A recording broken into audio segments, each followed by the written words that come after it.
Buddy, I think you can hear me now. Welcome to the TriMet Board of Directors meeting.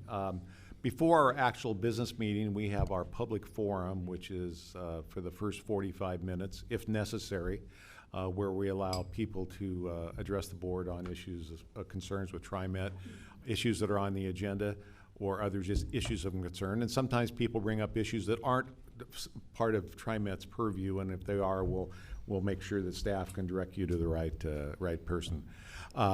We will call you up in the order that you've signed up outside, and for anybody watching this at home, we have a sign-up sheet for at least a half hour before the meeting. Today we have 4 people who've signed up, and we usually limit the testimony to make sure we have time.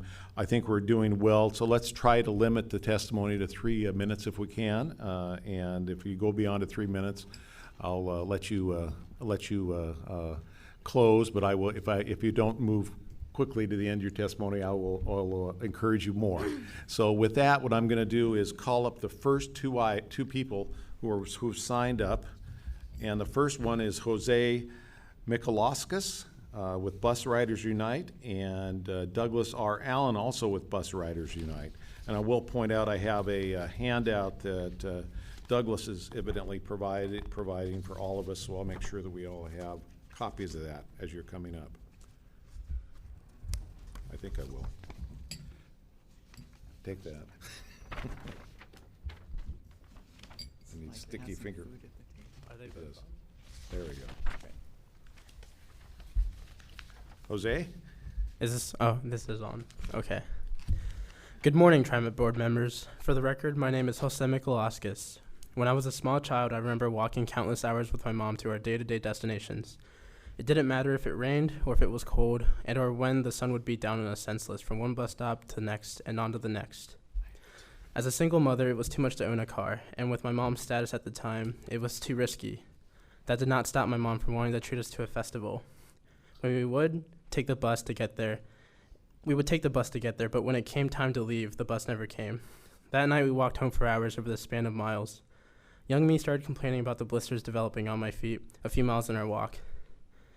Improved service such as extended hours could have helped prevent us from being in this situation.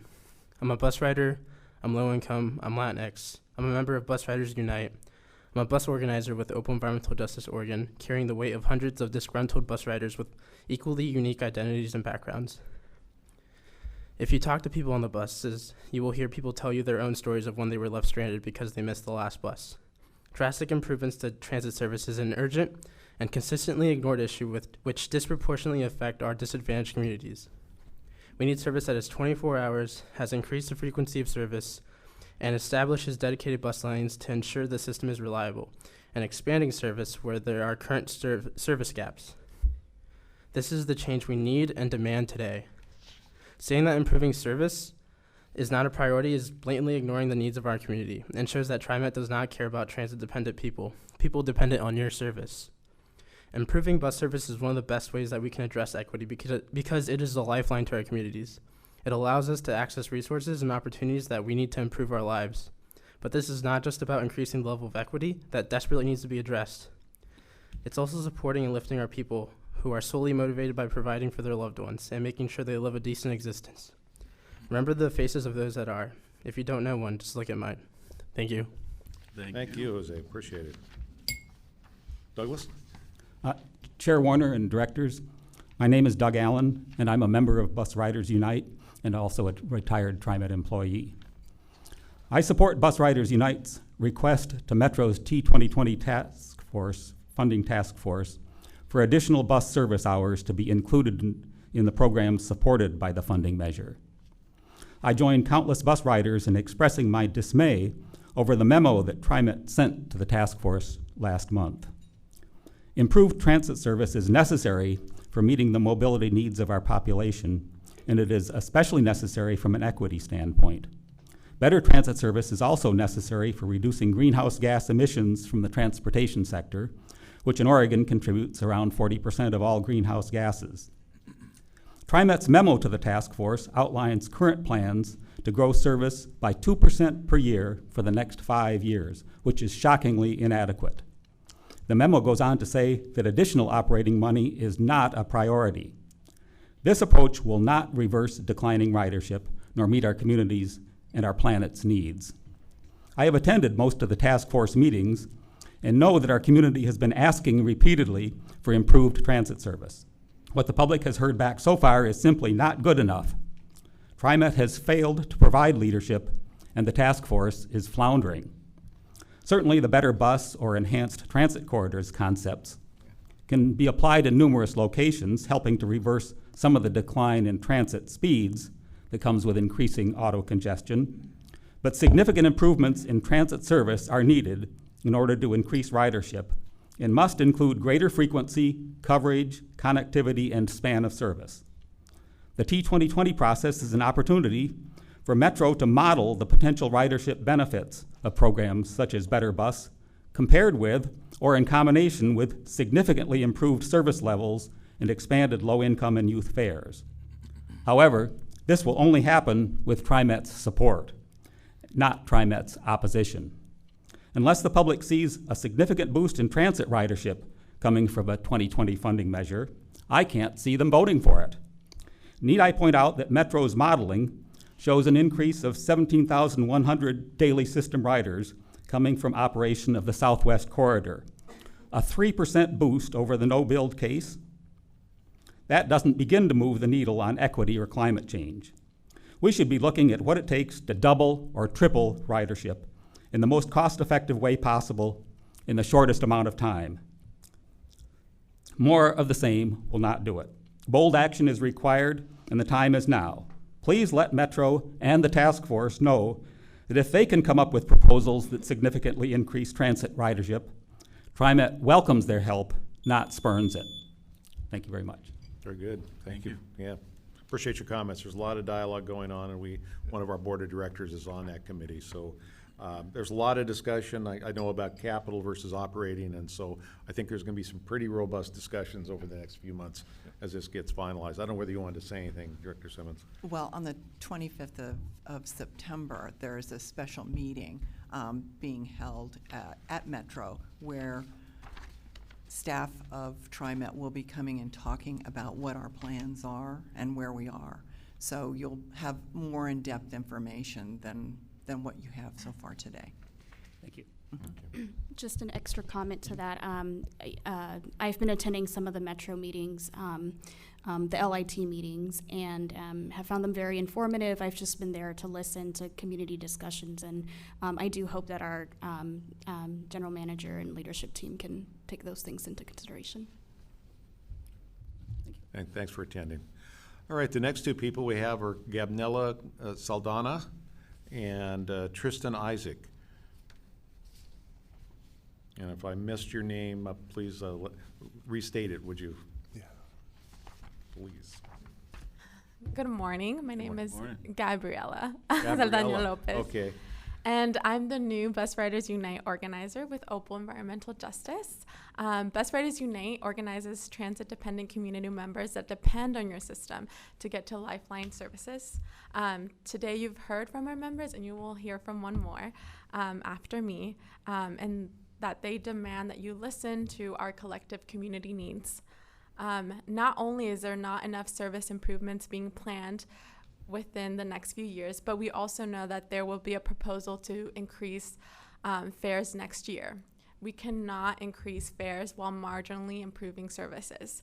In order to properly address issues of climate, equity, and accessibility, there needs to be more focus on gaps within our system, especially because those gaps fall in Clackamas County, East County, and North Portland, which is also proportionally more people of color live in those areas. Transit-dependent people have firsthand experience and are experts in what is needed in our transportation system, so you should listen to them. We have recently launched our Up With Riders campaign that advances our goals to increase ridership, transit ridership by stopping fare hikes and winning transit that's free of fares, congestion, and racial profiling. So this campaign specifically touches on all the issues that we've heard from our community members and the people that we organize on buses. These are also community members who will pay for the falling ridership when TriMet proposes a fare hike. Such actions deeply affect our communities and actively are going against what bus riders are asking of you and will only hurt us in the end. We know that every dollar that we invest in public transportation, we get back fourfold in our economy. Investment in public transportation is critical investment in the lives of those who depend on the system. Some at TriMet foresee a future where ridership declines and fares go up. Bus Rider Unite sees just the opposite. We want fares to go down and ridership. And when buses are prioritized and when our communities are no longer targeted, we will choose to ride the bus with more frequency. As directors, you will need to hold TriMet accountable as we push for a bold vision for public transportation that advances justice in our communities. Thank you. Thank you. I guess first off, is anybody talking about a fare increase? A fare increase has been outlined in our financial projections. Yeah. Oh, for Not the at this current time. Yeah, No, for the not future. currently Okay. right now. Yeah. Okay. Yeah, Thank you. so not right now, but it will be a topic, so I just want to bring that up. All right. We had one for about 9 years, so. Okay. Thank you. Morning, directors. My name is Tristan. I'm with Bus Riders Unite. As I'm sure a lot of you are aware, over the past several months, Metro has convened a transportation funding task force for the upcoming T2020 transportation measure. And TriMet has been very disengaged, considering that there are billions of dollars up for grabs for their agency. A board member has been present, but no reports have been made to the board, compared to the frequent reports from the Finance and Audit Committee, Metro Policy Advisory Committee, TA Committee, so on and so on. Maybe these reports are being made at the executive level committee meetings. I'm not sure. But I feel like this sort of level of disengagement doesn't really fit with the importance of this measure going forward. It's going to be deciding what transportation projects are going to be invested in and focused on over the next several decades. The most we've gotten out of TriMet is a memo that was not made available to the public, but it was leaked and we got to look at it. It's attributed to Bernie Bottomley. It highlights TriMet's priorities, including Southwest Corridor, enhanced transit corridors, fourth bus base electrification, the usual stuff. But what about the priorities of many of the advisory committees that TriMet convenes, or even just the riders on the buses that we talk to every day? They want more service. Why are these needs not being considered when communicating with this transit funding task force that's going to be making these really important decisions for this measure that's coming to voters next year? Why was the board not consulted? Why was this communication allowed to pass between these two agencies without being vetted and being reviewed by the people who are accountable to the public? This is not what accountability from a public body looks like. Like I said before, this measure is going to decide which projects are going to be prioritized in terms of transportation in the next several decades. New highways, freeway expansions, and even river ferries are all proposed. But we here know that the only solution for a growing region is a robust public transit system. We need not only light rail and electric buses and new bus garages, but also massive service expansions and measures to improve accessibility, like Youth Pass and eventually fareless transit. We ask that you support us in our demands for service expansions and work with us with Metro and make this T2020 measure a successful thing that people can really vote on. Thank you. Thank you, Tristan. Thank you. All right, well, that concludes our public forum here this morning, and I appreciate all four of you for speaking to us. Good topics and good discussions. Let's now move to our regular business meeting agenda. So I will call the regular business meeting of the TriMet Board of Directors for September 18th to order. And the first items we have on the agenda are our board reports. I can speak, honestly. And we have 4 of those. We have the Accountability Committee. Director Baumann, would you like to give us an update there? Yes, thank you. Good morning. The Accountability Committee had its second and final meeting of the calendar year last week on September 13th. There were 3 big topics on the agenda. The first was to review the statistics for the Accountability and Transparency website on TriMet.org. We looked at statistics comparing page views of that website. It showed that in August of this year, there was a 13.5% increase in page views over the previous year. The top 10 most viewed pages include ridership and performance statistics, public record requests, performance dashboard, and the board of directors and meeting schedule. The next topic we covered was some very exciting changes that are coming to TriMet.org early next year. There are going to be lots of changes to the look and feel of the website. TriMet.org receives over 8 million visits a month for travel information, and 70% of those visits are from mobile phones. So the changes, the upgrade that's taking place is going to change the transit travel planning tools.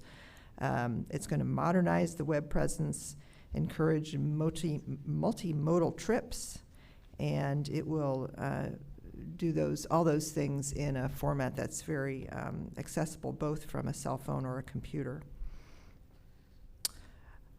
Finally, we heard a report about the Ethics Point hotline. That's where TriMet employees can report instances of fraud, waste, and abuse. We heard that in the past year there were 21 reports to the hotline, although only one was properly characterized as a report of fraud, waste, or abuse, and that report was not supported by evidence. The other 20 reports were other types and were directed to the appropriate departments in the agency, such as Human Resources. And the next meeting for the committee is scheduled for March of next year. Thank you. Is there questions for Director Bauman on the Accountability Committee? Okay, seeing none then, I'll move on to the next report, which is the Finance and Audit Committee. Director Stovall. Good morning, President Warner and board members and audience. Thank you for coming out this morning. We actually had a pretty full agenda at the Finance and Audit Committee. We first covered an initial review of the Moss Adams audit report, which we're going to have later this morning. Historically, I've actually preempted that announcement of how that audit went this morning. I am going to just allow them to do that. So, D, I am not going to steal any of that thunder, but you'll like what's coming. Amending. Who let this guy in? You tried.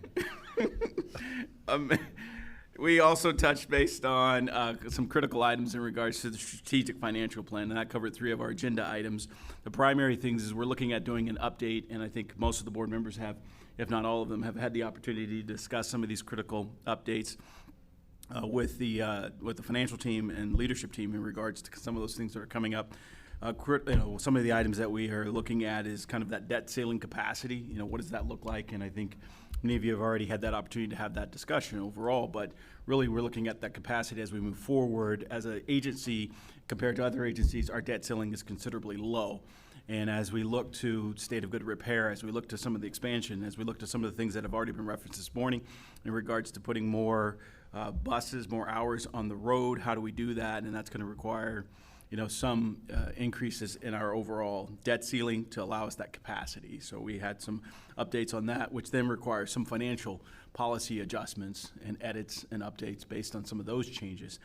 So we discussed all of those things. Some of those things are going to be coming forward in regards to additional meetings as far as approval for some of those items. We actually recommended some edits to some current things that will be coming up, I believe, at our October board meeting, and I think we'll be talking about and getting some updates on some of the items we talked about even today.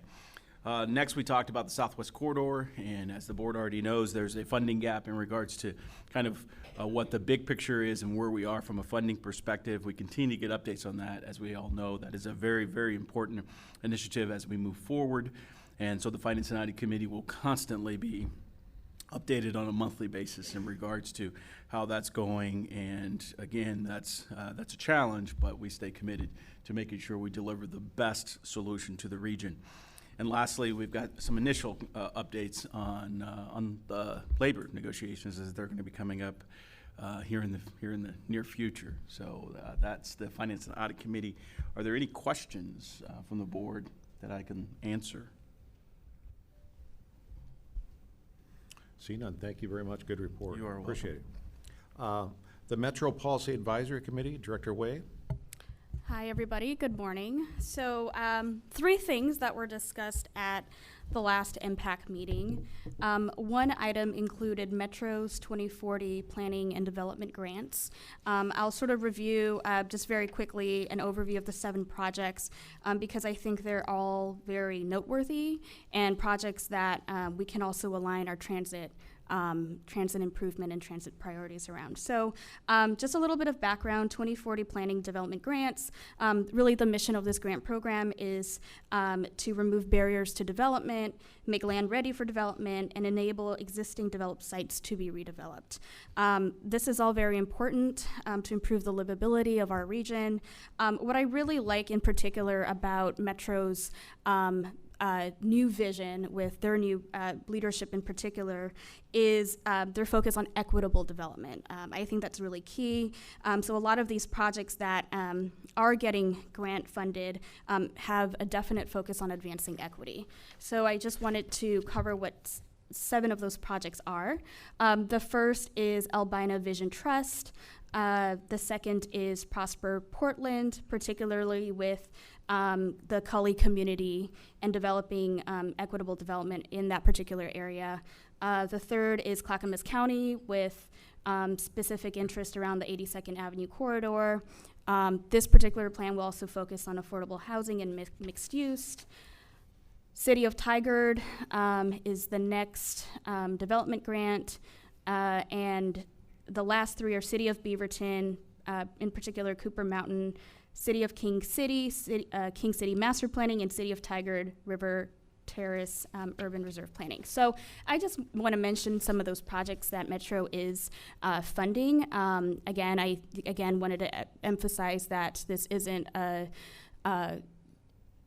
traditional way of doing business around land use planning or looking at community visioning, because we know that historically, Oregon and Portland in particular has done a lot of harm, quite frankly, to communities of color in the way that they have developed, different places, right? So we kind of see that history being played out now. So I'm really thankful that Metro leadership has, again, looked at this through an equity lens. Really happy to see that they are focused these projects on marginalized communities that have faced displacement or about to face displacement and gentrification. Really kind of, again, continue to commend Metro's work on that. They are also working very closely, Metro is, with their Committee on Racial Equity to consider further program changes. The second piece to my report is a report back from the City of Cornelius. They received some grant funding the last couple of years ago from Metro, and some things that I want to highlight is that they are going through a town center plan and as well as an urban renewal plan. And some of the great things that I wanted to note is that they have been doing a really great job working with the Latino population that is out in Cornelius. In fact, I believe it's well over a quarter of folks, residents in Cornelius, identify as Latinx and Spanish speaking, and they've done a lot of really great work with community visioning and letting that community lead how they want to plan community engagement activities, as well as things that they would like to see in their shared community space. So I thought it was a really great presentation. In terms of transit, for this particular work, transit wasn't a heavy focus, but we did touch on TV Highway. That has been sort of a main, that's been one of the main highway that has a lot of other public safety concerns around traffic and congestion and pedestrian crossings. And so I don't know if we can, in the future, play a role in how we can provide more safety around that particular corridor. I'm sure we can figure that out with ODOT, but I just wanted to put that out there. The third and final presentation was from Oregon City. They are developing an equitable housing strategy. And so they have also, they've got a small grant from Metro to basically look at what are their housing needs in their particular area. And, I think one of the slides that I remembered seeing was that about half of Oregon City residents are renters who are rent burdened. That's That's pretty significant compared to 30% of homeowners who aren't. And so I made a comment, and I told someone from our team, just so that they know that, I had some constructive feedback to give to Oregon City, and that I asked a little bit about their community outreach, of how are they reaching out to the renters, because that is, I see a disproportionate impact on renters out there.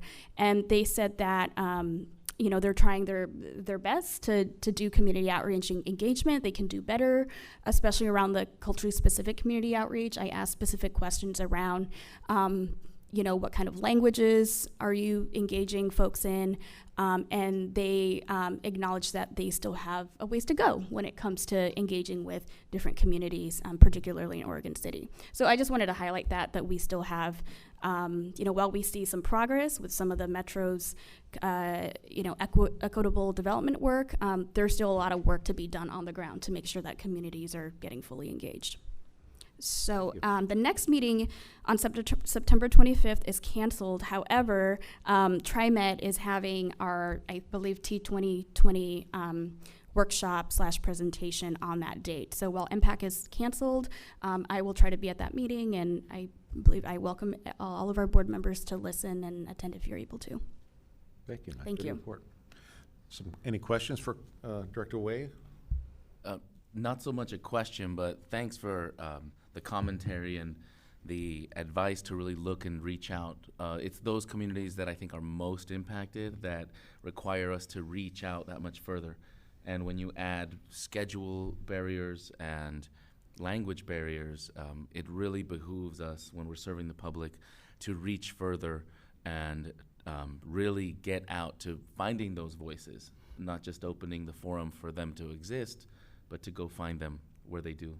Thank you. Thank you. And I do believe that TriMet can be, an innovative leader, right, and a thinker in creative ways that we can continue to work with communities and communities of color. I think the equity conversation has been a conversation, in Portland for as long as, I've been doing, some work around this for the last 10 years.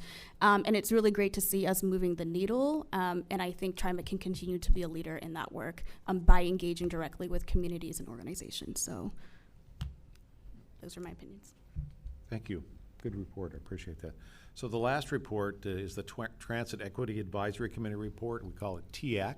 And Director Gonzalez, you have a report for us this morning? I do. Thank you very much. So on the heels of that, yes, Transit Equity Advisory Committee is one of those places where we are really deliberately trying to reach and leverage some of our community partners to help us in the effort to reaching out. So within the advisory committee, there are several community organizations that are represented, and in this report, you'll hear from a few of them that participate in this advisory committee on a regular basis. The first report out was a quick update on the low-income fare. It's worth mentioning that it's tracking successfully. It's outperforming the original projections as far as uptake.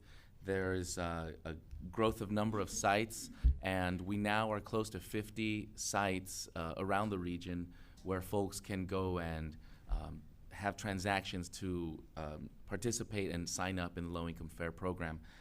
We have expectations of continuing to expand that, and so that should continue to not only provide more options for where to go and sign up, but expand the hours of service and expand the places in town where you can get those services provided. So exciting news on that front. We had an update from the youth subcommittee. Multnomah Youth Authority is one of the organizations that sits on our advisory committee, and we've been talking for a while now about having a subcommittee that's focused on youth specifically, recognizing that they have specific needs, specific interests in being able to talk about how transit can better serve them. And we had, as of the latest update, we're still trying to really in the formation stage of the subcommittee. It was recognized that it's best to have a little more time to try to form that. We started to try to form it in the summer, and as we know, a lot of youth are not easily found in the summer. They might be off in different places. And as they transition back into school and let that transition settle, we decided to extend that period a little further. So the application deadline has been pushed out till the end of October for applicants in the youth subcommittee. And I extend the public to please reach out. TriMet has links. The Multnomah Youth Authority has links. Several of our community organizations were sent links again yesterday. And we are looking for youth that are interested in participating in this conversation. And there are remote access options for them because we know that it's not easy to get around across town. So then we moved on to a service planning update, and we had our own TriMet agent, Tom Mills, step in to discuss service planning. I went over a few of the planned developments in the next cycle. So it provided the first instance for some of the folks on the committee to hear about some of the planned expansions. They got to ask a few questions about it. There was a short overview once again about how those planned expansions are currently funded. And then we had a little bit of discussion as, on the heels of some of the public forum testimony we heard today, and a lot of interest in the community about what are the limiting factors to accelerating service expansion. So there was a little bit of discussion there in the group around that. And I'm looking forward to both the public hearing coming up and continued conversations. The good news is everyone seems to agree that a robust transportation system is in all of our best interests. So it's the how that we're really navigating through now. We had an update from April Bertelson from PBOT, who came to visit TIAC as an outside agency representative to update us on the Rose Lane project. I think that's what they landed on in the title. And for those unfamiliar, it's Commissioner Udaley's program of allocating right-of-way for public transportation services to really help accelerate the routes and help prioritize public transit. I'm thrilled. I think TriMet as an agency is by and large excited about this. So we just got an update from the agency of PBOT as to what they're trying to do with that. TriMet staff also provided an overview of the TOD development guidelines, which we will be discussing again, I believe, in the October board meeting here. There is some discussions throughout the community currently, and last night TIAC got to hear about them from staff. And it's an exciting conversation. I'm personally very excited about the transit-oriented development guidelines TriMet's working on. And so TIAC had the opportunity to listen about them and get some initial feedback. So they'll be bringing that back to their organizations. We hope at the next TIAC meeting we have some meaningful feedback. And then, in closing, at the end of the meeting, TIAC members from OPAL asked to discuss TriMet's priorities for the T2020 bond measure, and wanted to bring forth some questions regarding the memo that was brought in today's public forum. By and large, the discussion we had there was well reflected in some of the public testimony today, so I'll let that stand as part of the conversation that's being had now. We also had guests from the Civil Unrest Bicycle Club. There was a member who asked about a recent application of permission to bring a three-wheeled tricycle on as a mobility device on Max, and staff at TIAC agreed to reach out to the Mobility Center to get more information on the application and the grounds behind the decision. And that will be brought into the next meeting. I'll stop there. We don't have a date for the next meeting, do we? October 8th. Thank you, Mr. Gardner. October 8th is our next planned meeting, and that's where we'll be bringing this item. That concludes my report, unless there's questions. That was a great report. Any questions? Yes. Just a quick question. Director Gonzalez, thank you so much for that. I was really excited to hear a couple months ago when you also were talking about the youth subcommittee as a part of TIAC. Really, great that sort of like taking form, shape, recruiting more youth. I really consider youth who are relying on TriMet right now as our future riders, right? Future riders, customers. So they are the future of our organization. We do need to pay attention to their needs and voices. I just was wondering if there were any preliminary conversations around Youth Pass, and if you feel like what is there a temperature check on how you feel like youth are feeling around the Youth Pass? Because I know that we've tried to work out, through 2017, the passage of 2017, House Bill 2017, a part of that funding would go to youth, but I think there's still some long-term dollar figures that perhaps our agency can play a role in. So I don't know if you've had some discussions around youth with that. Thank you. The Youth Pass has been a point of discussion often in TIAC meetings, and it is the Multnomah Youth Authority that is very much part of that conversation. And it was not a point of discussion at this last TIAC meeting, but it is something that I know is definitely a piece of why the subcommittee wants to form, to discuss how public transportation serves youth. Great. Thanks. Any other questions? Off the top of your head, Director Gonzalez, do you happen to remember the figure or how many people are actually now taking advantage of the low-income fare program? I believe it's At the last time check I got was 17,000, but I don't know. I think it's well over 20,000 now. Okay. Okay. Yeah, I thought that was important to get It on the moves record quick. here. Thank Great story. Thank you. Thank you. Yes. All right, well, that concludes our board reports this morning. So we'll move on to our next agenda item, which is the general manager reports, and we have 3 items there. Mr. General Manager, do you want to kick this off? I will. Thank you very much, Mr. Board President, members of the board and the public. 3 items to cover off this morning. The first one, I'll give you a quick update on the August ridership report. Secondly, as Director Stovall has indicated, we'll also ask Moss Adams to give an update to the public and to the full board on the audit findings. And finally, thirdly, as a reminder, our quarterly performance update, I'll have Chief Operating Officer Sam D'Souza come up and review those results with you. So first getting started, on the August ridership report, I think someone had indicated, and you hear it frequently, about the ridership is declining. In fact, August's overall ridership was flat. The past several months have actually been up. So I think overall, with some of these investment in HB 2017, some of their other policy changes we've put in place, I think particularly compared to some of the transit agencies in North America, we're one of the few starting to buck that trend. So I think that's an encouraging sign, particularly if you look at August ridership. If you go back and thanking the public for their indulgence while we shut a good chunk of Lloyd Center down around the max improvements for 2 weeks. It was fully acknowledging it was highly disruptive for our customers. So we think that was actually part of the suppression of some of the numbers. We did see people transferring modes very clearly here, where bus ridership was up 4% last month, in the month of August. And a number of our lines saw a lot more heavier use than normal as a result of that project. Again, August marked the 5th consecutive month of a bus ridership increase overall, and our max ridership was down 5.9%. We knew that was anticipated to be coming because of the max closure, and again, reminding everybody, now that we have an aging rail system, this is not a unique thing. We're going to be doing these at least probably a few times a year. Next year will be the steel bridge, which will be very, very significant in terms of its impact, but stay tuned for more on that. West continues to be a challenge for us, as I think the board's fully aware. Last month was down 12.7%.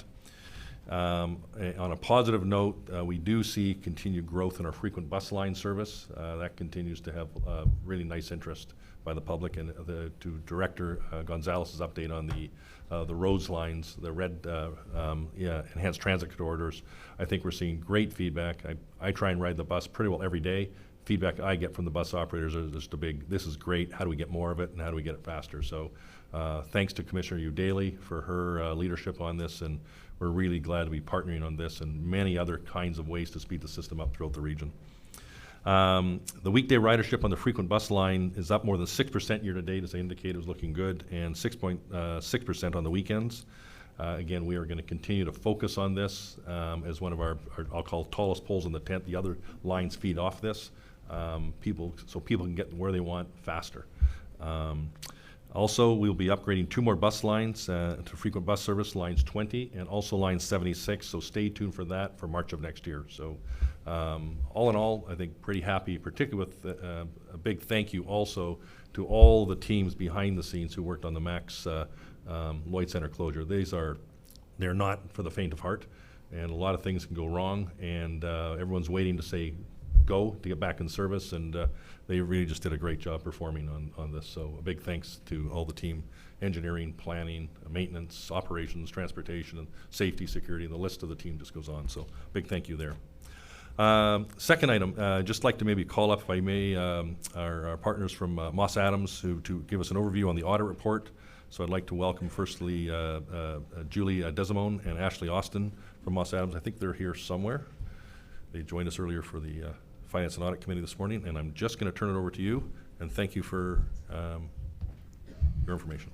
Yeah, and thank you, board members, President Warner, and board members. And thank you, Board Member Stovall, for not giving up the audit results, so we have something to prepare. But I promise he did say the word thunder. It was tough for him. Not I know, to it was a new year. And I will say, did say the word thunder. We don't have any thunder to report, so that's a good one. We're going to give you an overview of what happened during the audit this year. One thing to note that I think it's important for the board to know as a whole is that we meet with the Finance and Audit Committee various times during the course of our audit.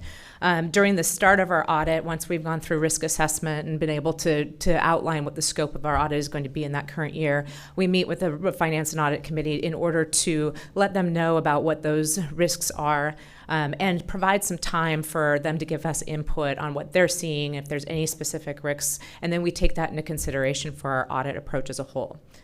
I'm pleased to report today we have completed the audit. We actually issued it on September 11th, 11 days ahead of last year, and I think, I need to do the count at some point, but I think in comparison to about 5 years ago, we're about 30 to 45 days ahead of what used to be. We had a very good audit this year. That was because of your staff who worked very, very hard during the course of the audit. We asked for thousands and thousands of pages of documentation, access to many, many employees throughout the TriMet, and if they weren't committed to getting us the information timely, in very good form, and having access to people while we were on site, there's no way we could have been here today. So what we want to talk to you a little bit about is the nature of our services, what we do, give you our final our opinions and our reports, and then talk to you about a couple of required communications. First, we complete our audit in accordance with generally accepted auditing standards, which is called our GAS standards. That's typical for all organizations under audit.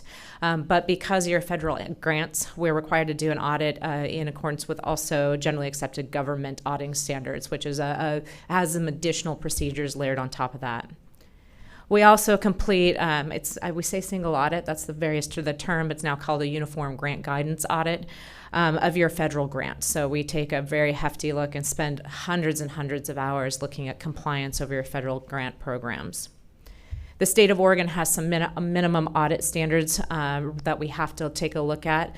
Probably our two largest areas in there are over your procurement processes and your budgeting laws. So there's other various ones that we have to report on as well.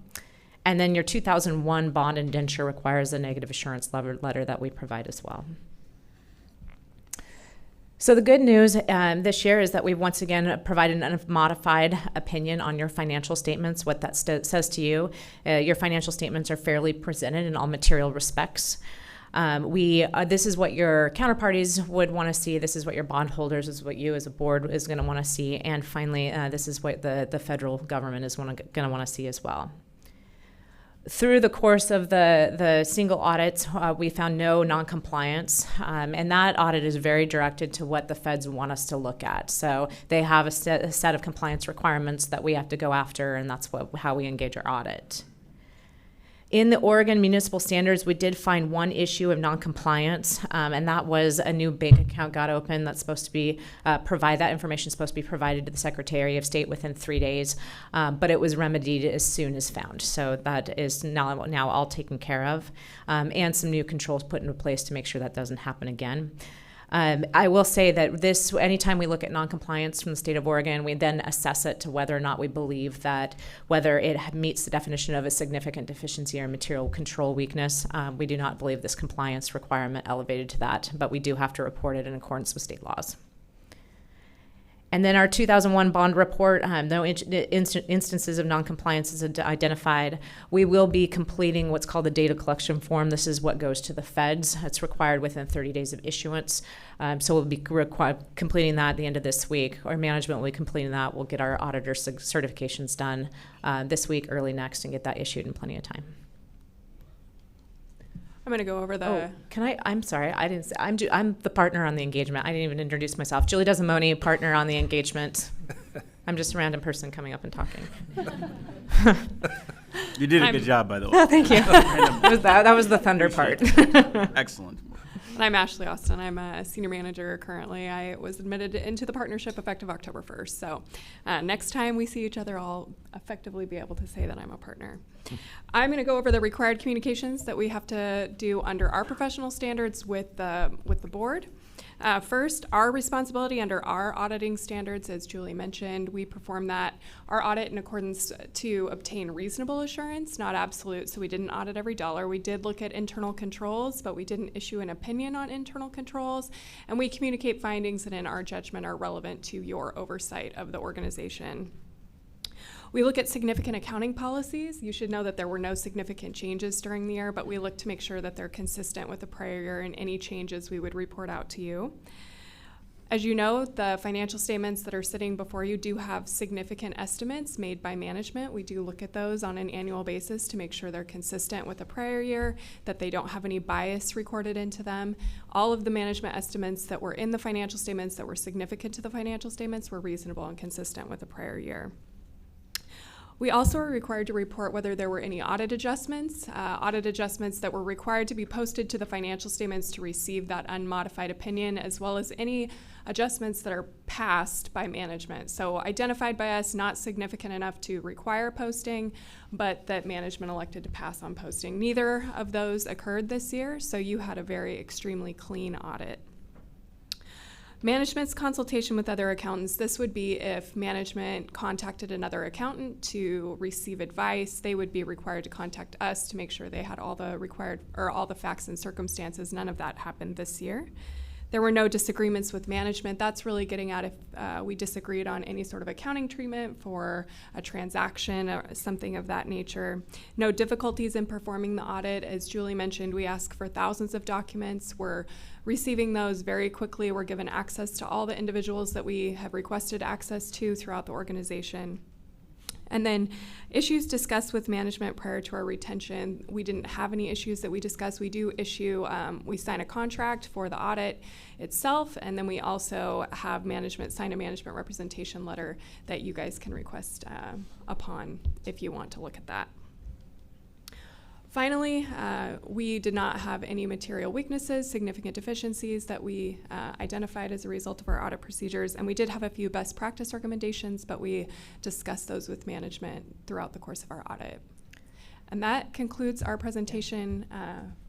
Yeah, I think the only other thing I would note, just as a matter of process and due process for the audit, one of the reasons that you're seeing the results is a lot of work, internal work by staff, but they also keep us very integrated as the year is going on. So, for example, the new STIF revenues that are coming through and the new transactions that are coming through, we have a lot of conversations as we're going through the year as these new transactions or unique transactions end up coming up, which we do appreciate that because it brings timely information to the board as well. So it's a very good process and very healthy from an audit perspective. We're available for any questions. Should you Director Stovall, I know you probably have some comments. I do have comments. Okay.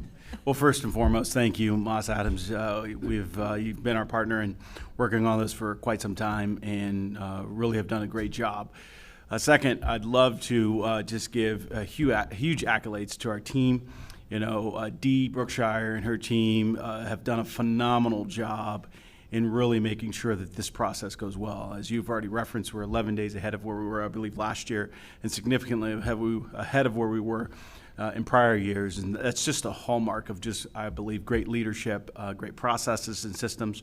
I'm an accountant by training. I know that's a huge mistake, but I'm an accountant by training. I'm recovering right now. So I go to Accountants Anonymous every week. I take the 12 steps. I'm almost there. I sweat when I hear bank reconciliation now. Oh, man.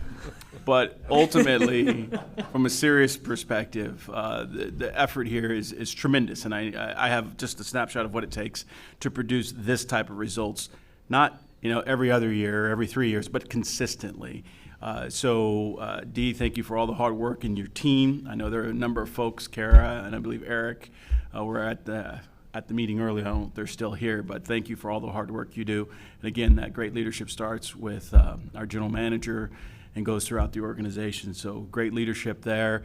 Just one quick question in regards to where this stands ultimately, because sometimes if you don't have the context of how difficult, making sure all the I's are dotted and the T's are crossed. You really can't appreciate, how much effort it takes. And as you look at, this level of audit and the cleanliness and how speedy it goes, how does that compare in other audits that you do in similar type agencies? Are we in the top, 20%, 5%, 0.5%? Yeah, I would go to the latter of those. I mean, coming out of an audit without an audit adjustment, that happens quite a bit, just because we've got clients with good financial close processes, all that kind of stuff. Mm-hmm. Coming out an audit without a past adjustment, which is a much lower threshold, is very remarkable. It gets to your financial close, that you're getting things right, getting things timely, information, and this goes to every department, I think, throughout TriMet. Where we see a lot of instances of problems occurring is where information is trapped, maybe at a different department, and that information, all that we're doing with financial statements is telling the story of the organization, and if you don't know a piece of that story, then you're not going to tell it correctly, potentially. So getting that information in a timely fashion. So I would say it's probably in the 5%, top 5%, where you're not seeing continuous past adjustments and audit adjustments. And then secondly, I think on the single audit or the uniform grant guidance, there's been a lot of changes, substantial changes in the uniform grant guidance. And there's been a remarkable level of effort here at the organization to make sure that they're understanding all the nuances of those grants and all those grant audits. And that's we've had a lot of findings in those areas just with the substantial changes that's coming down from the federal government. Thank you. And so, with that, we don't want to take for granted the excellence that, we've actually been able to perform over the years. It takes a lot of effort, and we want to make sure, and as a board, we appreciate that effort and continue to support that effort. We continuously are looking at a AAA bond rating and all those things, and I believe all of the kind of the focus that this organization has on making sure we have a comprehensive program in regards to finance, in regards to ridership, in regards to on-time performance, all of that leads to just, I think, a great overall organization. This is kind of a little bit of an external, boost of confidence to say, we really are doing things correctly. So, for our stakeholders, our riders, and then also the board members, I think you can stand with a high level of confidence that the organization is really, specifically in this area, doing a really good job. Excellent. Yes. I was just going to add to this again. I normally don't do this, but a lot of people here in the audience at home, as Director Stovall talked about, they don't know who these folks are. So I'm just going to actually ask if they're in the audience to stand up. Eric, I think Kara, and Dee, of course, if she's still around. People need to understand what goes into this machinery, and just a big thank you for what you do. Yeah.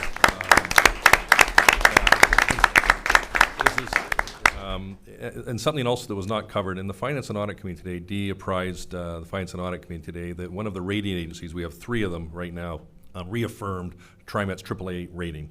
It's the only one in the United States with this rating, and 2 more to go. We're only as good as our last day's performance, but I think things are encouraging. So I just think just to credit where it's really due to all of them. So thank you. So our new board members, this is the first time you've gone through this budget or audit process. I don't know whether you have any questions or comments, and we can also take those up offline, but feel free to ask or make comments if you'd like. Nope, I'm seeing none. I want to thank you also for your efforts. You folks are very professional, and you deliver on what you committed to, and it's nice to see the work and the partnership we have with you to get this right. So again, thank you for coming this morning. Thank you. Thank you. Thank you. Moving on to my last update, I'd just like to call up our Chief Operating Officer, Sam Tasu, to give us the cover off last quarter's performance indicators, and I think he's going to bring Brett Rogers up with him as well, particularly to cover one matter of clarity with the board. So Sam, over to you. Thanks, Doug. So good morning, Board and President Warner. We're going to focus our performance reporting this morning on 3 of our goals from our business plan. And the 3 goals are satisfy riders, deliver safe, efficient, equitable service, and ensure a culture of safety.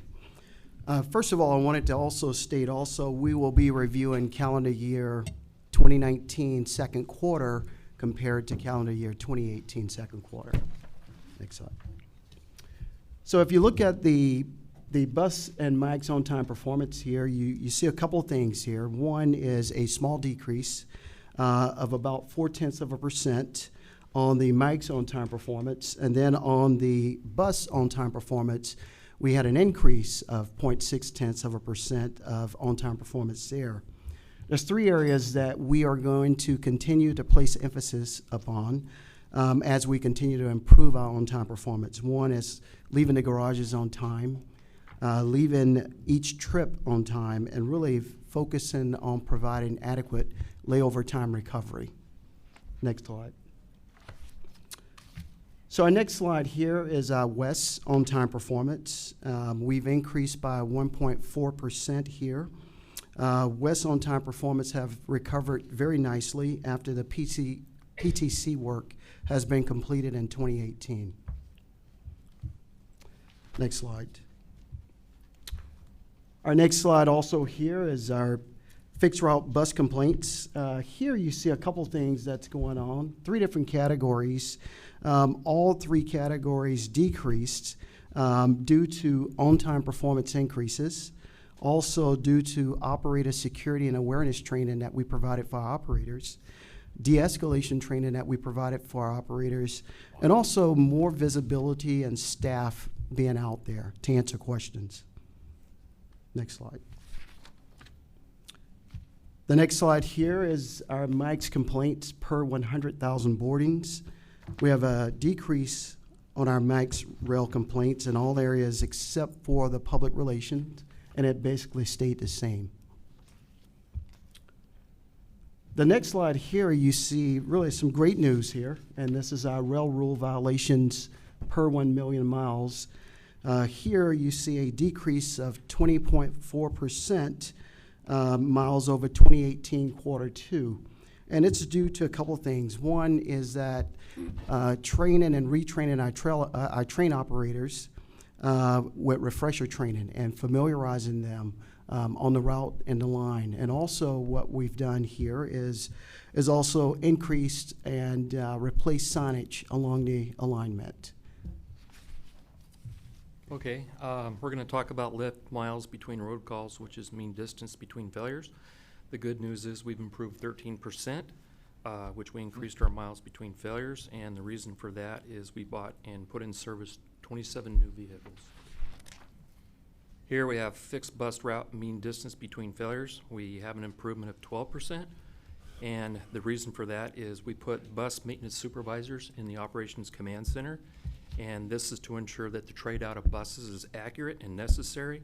And the second thing is to troubleshoot and triage the buses as they're in service.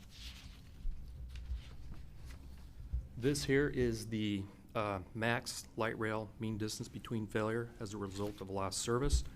So the solid line, we ended up in 2019 at 10,828 miles, and compared to 10,938. So the solid line is the corrected number for mean distance between failures. The dotted line is a number that was overstated, and we communicated that. And the reason we overstated it is because we were not using a software package that measured the real time of the train stopping and starting again. We were using estimates that were put into another system. So after we studied it for a couple of months to try to figure out what the deviation was, we realized we were overstating it by about 24%. So we've made that correction, and we've actually gone back to the old methodology of calculating mean distance between failures for rail. Any questions? The old method sounds like it proved to be more accurate reflection of the mean distance between failures. Yes, because we were using a statistical analysis software suite, SAS, and what we were doing is measuring the real time, which is automated. So when the train stops, it gets put into input into the database, and when it goes again, so we're measuring those actual real-time minutes of downtime, so or real-time minutes of train in service compared. And so we actually dropped that by accident, and we weren't sure why, and we were comparing it, and that's what happened. I might just comment on this one. I think where the agency is, and we didn't really used to use mean distance between failure as a metric quite a number of years ago, so it's something we've inserted not a couple of years ago. Where I believe we need to get to over time is probably around the 50,000 mark and beyond. So we're in the take the journey, and you're going to see this with some of the investments as we get rid of the Type 1 vehicles over time, the Type 6s, which are now in order thanks to the board's approval. So you're going to see as we rewire how we do our processes and our practices, I think you're going to see this move up really nicely over time. Thank you. Here we have fixed bus route collisions per 100,000 miles, and here we decreased, which is an improvement of 3.9%. And the primary reason, after digging down into the detail, was we had a decrease in mirror strikes.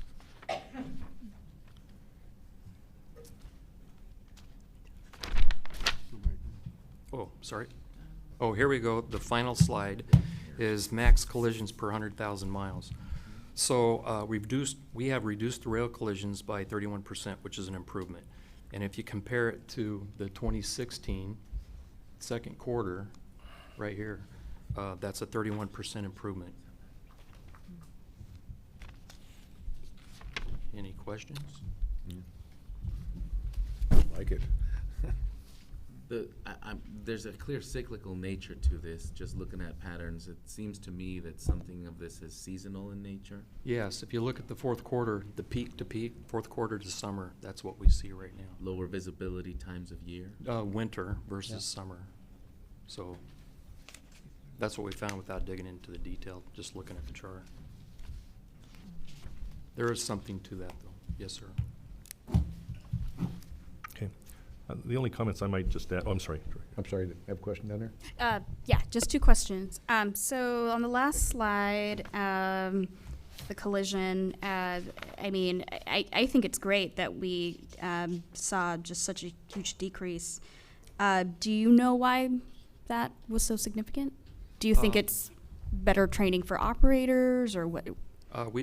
We don't have that detail. We haven't dug down into that other than seasonal. I'll also say that I think the refresher retraining for our operators to familiarize them more with the system has paid, and also some of the security awareness and training that we've provided also. Okay, that's great. I just wanted to commend you for that. And then just a second question was around how we're looking at the safety. I think there was a slide 4, or page number 4. So the safety-related complaints, is there a breakdown of what those safety-related complaints were? I just don't want to, assume what safety-related is. Do we have a definition, or just a breakdown of, is that safety in regards to? So it's safety regards to the train, safety regards to the system itself, personnel, passengers. It's related to everything on the alignment. Great. I think it'd be great to kind of further detail the safety-related complaints a little bit more, just so that we, as a board, can see, what are the complaints of just general safety, right, versus complaints of negative interactions, interpersonal reactions, especially when we're thinking about what is the right sort of intervention or prevention methods that we can take. So just a comment if we can get a little bit more details on that. Okay. We will do that, and we're definitely taking a deep dive right now with our safety team and looking at everything. Great. We'll provide that information.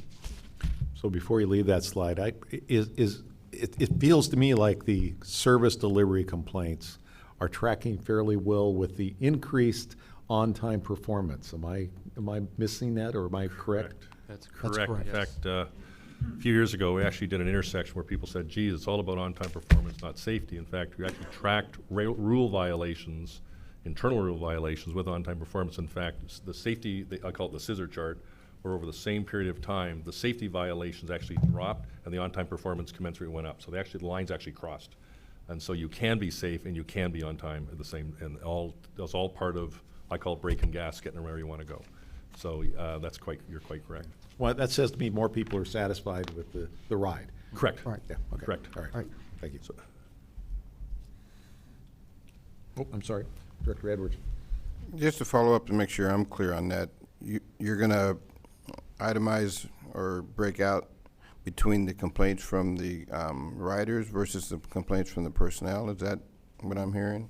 We're gonna categorize the complaints. Okay, thank you. Just a quick follow-up question. So, yeah, that's good information to have. How does that align with our annual safety report that we do? Is that something that we can add to that report annually? I think it captures some of the safety breakout because, we look at kind of, safety complaints. We actually look at things like what are the incidences, but I don't think we actually break out this information specifically. It gets cut in a different way. We can easily include this in there. In fact, some of the previous reports, we used to actually, to Director Way's question, which I think is a good one, is we used to, this is an aggregated line. We can actually unbundle it. I think the board used to see that. So happy to reintroduce that. But I think you're also correct. We can easily add that into the annual safety reporting as well. Yeah, because I think that would be something that would be interesting to track, especially in that safety report that we get annually, because I think the expansion of this type of information there would be helpful. Yeah, great comment. Thank you. We'll do that. Thanks. I might just add, if I may, as you looked at the on-time performance changes, the last 30 days rolling, we actually analyze this quite extensively. Every day we get a report throughout the organization. So we're tracking over 91% on-time performance now. In fact, in some days we're actually seeing 95s, which was absolutely unheard of inside the agency. Also, to the comment on the mean distance between failures, particularly on the bus side, I think something worth commenting is we only go back a few years ago, and the longer-term board members would know this. The average age fleet of the buses was around 17, 18 years. Now we're tracking about 10 years less than that. So as we've not only put new buses in, we've been replacing the older ones as well. Plus a lot of credit where it's due to Roland Hoskins and Ed Bennett and that whole team. They're also looking at their fundamental practices. So I think it's a combination of the fleet is transferring over. And we're receiving the benefit of all of those things at the same time. So, all right. Thank you. Thanks, gentlemen. And if there's any other questions, that would conclude my report, Mr. Board President. Any other questions for the General Manager? Thank you. Those were all good reports. I like what I saw today. Thank you. Okay. All right, with that, we're going to move on to the consent agenda. And for anybody in the audience who hasn't been here before, anybody watching on TV, we have action items on this agenda that are considered to be routine and may be approved by the board in one blanket motion. However, any board member may remove an item from the consent portion of this agenda for discussion or questions by requesting such action prior to consideration of this portion of the agenda. We have 4 items on the consent agenda today. The first is the approval of the board meeting minutes for August 14th, 2019. We have a resolution looking for approval of the 2019 update to TriMet's Title VI program and policies, which we were briefed on, I believe, last month. We also have a resolution authorizing a submission of 10 grant applications for fiscal year 2020 federal formula and discretionary funds, funds from the Federal Transit Administration. And then finally, there's a resolution authorizing a contract with Brasco International for bus shelter units, parts, and accessories. And I would say these are more meaty items than we often see in the consent item. I've already heard from a couple board members there's some questions. So with that, is there any item on the consent item or consent agenda that any member of the board would like to remove or has questions about? Oh. Who wants to start? I guess I can start. So I can, I have some questions and comments on all 3 resolutions in the consent agenda, but just looking at the first one, which would be our approval of TriMet's Title VI program and policies. I just have a couple of questions in that, let's see. Okay, in that we received a presentation, a very in-depth presentation in August by the team. Thank you so much. I know that Carl is in the audience and John Gardner. Really thank you again for all of your great work, really in-depth overview of some of the scope and the work around our Title VI program.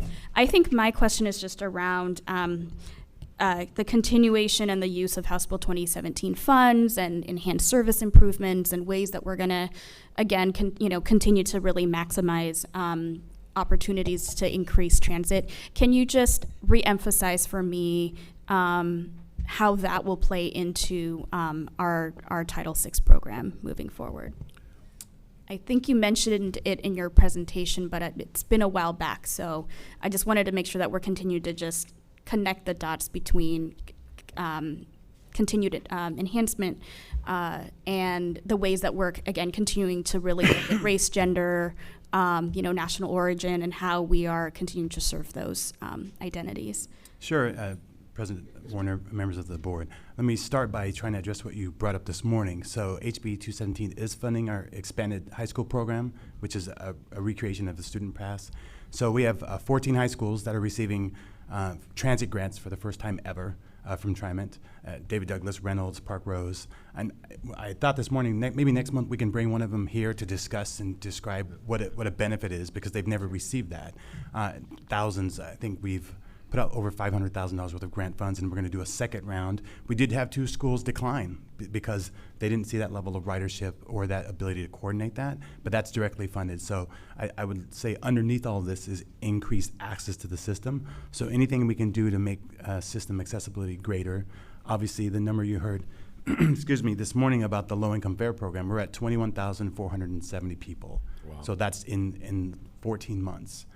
So we're way ahead of our programs that we looked at, like King County's program. So we think that's a great example of how HB 217 is helping increase equity in the system and accessibility. And behind that, we're also increasing our community engagement actions. One of the things that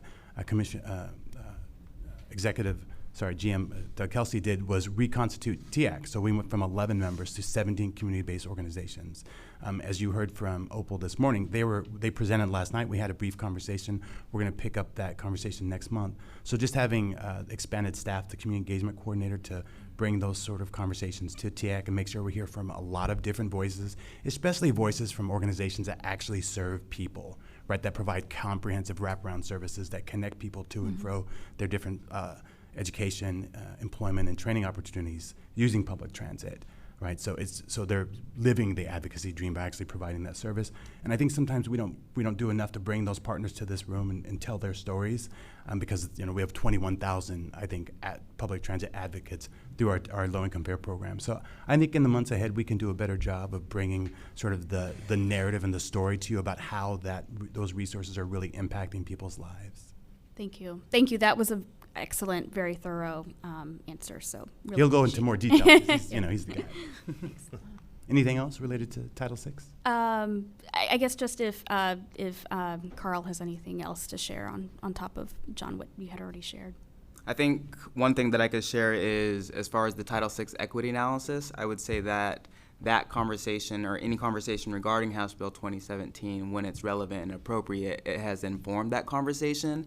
And especially as we're looking at utilizing House Bill 2017 dollars, so if we're looking at stops and amenities, so the Title VI analysis helped prioritize some of the placement of where we're putting digital displays or lighting and so forth. So I would say that it helped inform the conversation, and I'll just leave it at that. Okay, great. Thank you. Okay. You want to keep going? That was number one. Oh. You said you had questions. I had some questions on some of the other resolutions, but I can wait for other folks if they want to chime in on this. Okay, well, we'll get back to you then, I'm sure here. Yeah. I just had a question on resolution 190970, which has to do with the submission of 10 grant applications. And I have 2 questions. One, I don't know what CMAQ and STBG is. I'm the board member that always has trouble with acronyms because I'm not in this industry. I don't know what that means. Well, I'll get the up if she's available. Congestion management, air quality. Air quality. And air quality is the first one, CMAQ. That's congestion management, air quality. Okay. And the other one, I believe, is Surface Transportation Grant Program. I didn't see it was actually listed above. Okay, sorry. The other question that I had has to do with the match money that would be provided. When we submit these grants, knowing that in the most cases we don't know if we're going to get them, do we have to tie up the match money? So we can't use it for other things in light, I mean, Correct. it was just more a question of budget and resource, whether we have to actually hold that money from being used for other purposes. Okay. The short answer is no. No. Because these are routine grants that we do annually. Speaker on. Most of the time, we actually match it with our operating costs that are already built into our system. Oh, okay. Yeah. So it doesn't have to be additional funds that No. are set aside? Correct. Okay, that's helpful. Correct. So that was my only question about that. Did you have a question about another one also? Well, I just didn't understand why,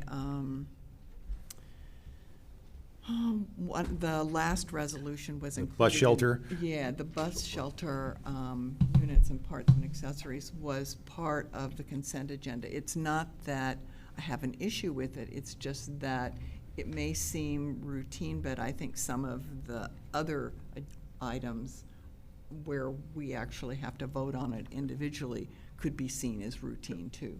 So, If the board's comfortable, we can pull this one and just put it part of the resolutions if you like. I don't think she's saying that, but I think that's a good question. Do you want to pull it off, or you well, I'm just trying to understand why it's there and not part of the Yeah. resolutions. What made that be pulled off? Why is it routine? Yeah, why is it, I mean, I know getting bus shelter, but I think some of the other resolutions are routine too. So, I mean, we could move a whole bunch of stuff to the consent agenda from my standpoint, but. Here, here. Well, perhaps we didn't read this, capture this one quite right, but I think the intention on this one was that we thought it was pretty straightforward, not of any significance of just a regular process for an approval. So we made the recommendation to put it as resolution, but we can quite easily pull it and put it as part of a formal resolution approval. I'm just not used to contracts being part of Oh, okay. the consent agenda. Yeah, That was I've seen my them problem. before. That's good guidance. I'm seeing some, Yeah, yeah. I'm seeing some nod on that, Yeah. yeah. We can do that. I think this is it's a discussion that always comes up in terms of how much do we want to put on the consent agenda. And I've always been a proponent of as many things as possible that are quite simple and straightforward be on the consent agenda. But that, again, flies in the face of kind of transparency and having a dialogue about Correct. all these under this. So maybe we're seeing a few items that may, and so this is good guidance. I think you're Yeah, hearing some excellent. discomfort, just the willingness. Maybe there's no questions about it, but let's, in the I- future, put them on the Sure. regular agenda for further discussion. And I have a couple questions around this one in particular, so- too. Like, should we just propose that we pull this one off of the consent agenda and discuss it separately as a resolution? We can certainly do that if you'd like. Is that what you'd like to have? I propose we Okay, do well, that. we'll remove Move forward. item, resolution 19-09-71 from the consent agenda, and we'll consider it at the end of the resolutions part of the agenda.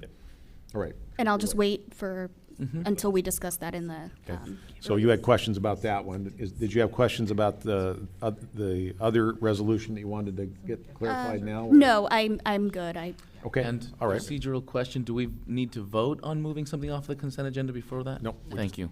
We just pulled it, and what I'm going to do then, though, is ask then that, is the board ready to offer a motion to approve the consent agenda item minus resolution 19-09-71, which will be considered separately? So moved.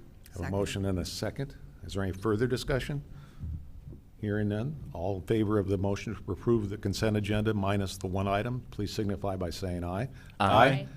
Any opposed? Any abstentions? The consent agenda is approved, and we'll have that resolution at the end of the resolution section of our agenda. With that, then, let's move on to our, did you have a question? No. Okay, let's move on to our resolution section. The first resolution is Resolution 19-09-72, which is authorizing a contract with Modern Railway Systems for steel bridge signals and communication systems equipment, construction services. Okay. Mr. General Manager. Yes, thank you, Mr. President. Members of the board, the purpose of this resolution is to request the authorization for Modern Railway Systems, Inc., as you've indicated, for new signals and communication system specifically for the steel bridge. This new equipment replaces the existing relay system with hardware. It should require less maintenance, become a lot more reliable for us, and will also contribute, as you've seen in charts, these one step at a time to helping improve on-time performance of the overall system. This will be safer also for our maintenance staff to be working on. It would be installed, our intention here, installed during the Steel Bridge Max Improvement scheduled for next summer. Significant undertaking. This Modern Railway Systems organization, they were the only firm to make a proposal for this contract. We believe the competition was limited due to the small number of firms that actually, in the specificity of the people who can actually perform this work. It's just very specialized. We did determine in an evaluation our Modern Railway is well qualified, and their staff found their pricing to be fair and reasonable. The proposed agreement's for just over $1.9 million, and half of the contract is covered under the engineering constructions budget for fiscal FY 2020. And the other half will be incurred during the Steel Bridge shutdown capital project in FY 2021's budget to come.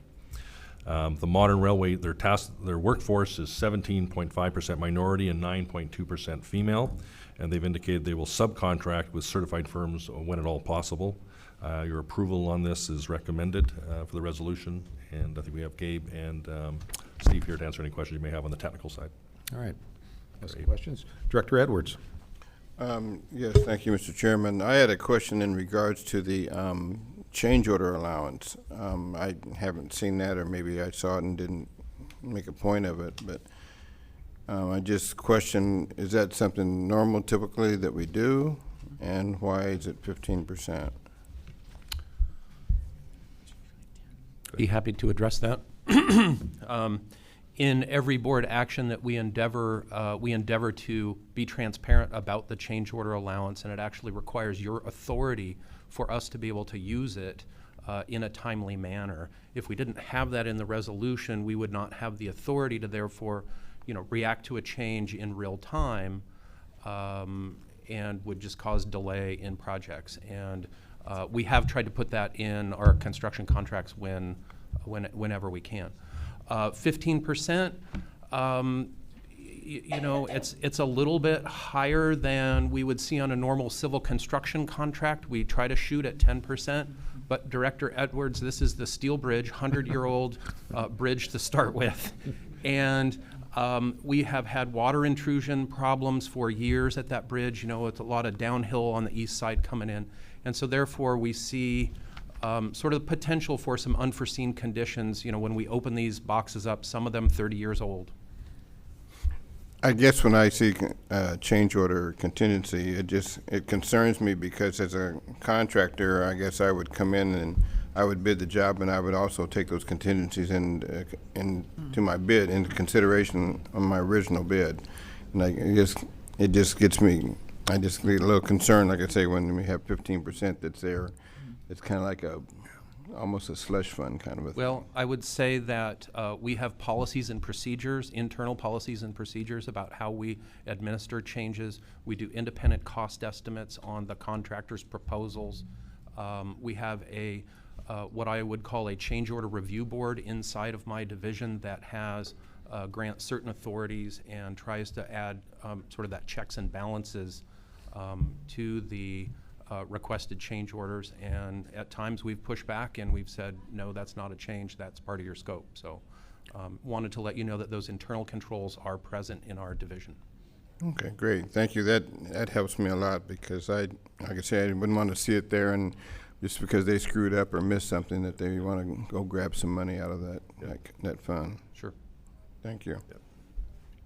Following up on the contingency conversation, if I understood correctly, the 15% contingency, is that still retained in agency? That's retained in the agency, controlled by the agency. Is there a separate, then I would imagine, separate built-in vendor contingency that the vendor or contractor would control? I think a lot of contractors kind of hold risk within their own pricing, and that's not always transparent to us.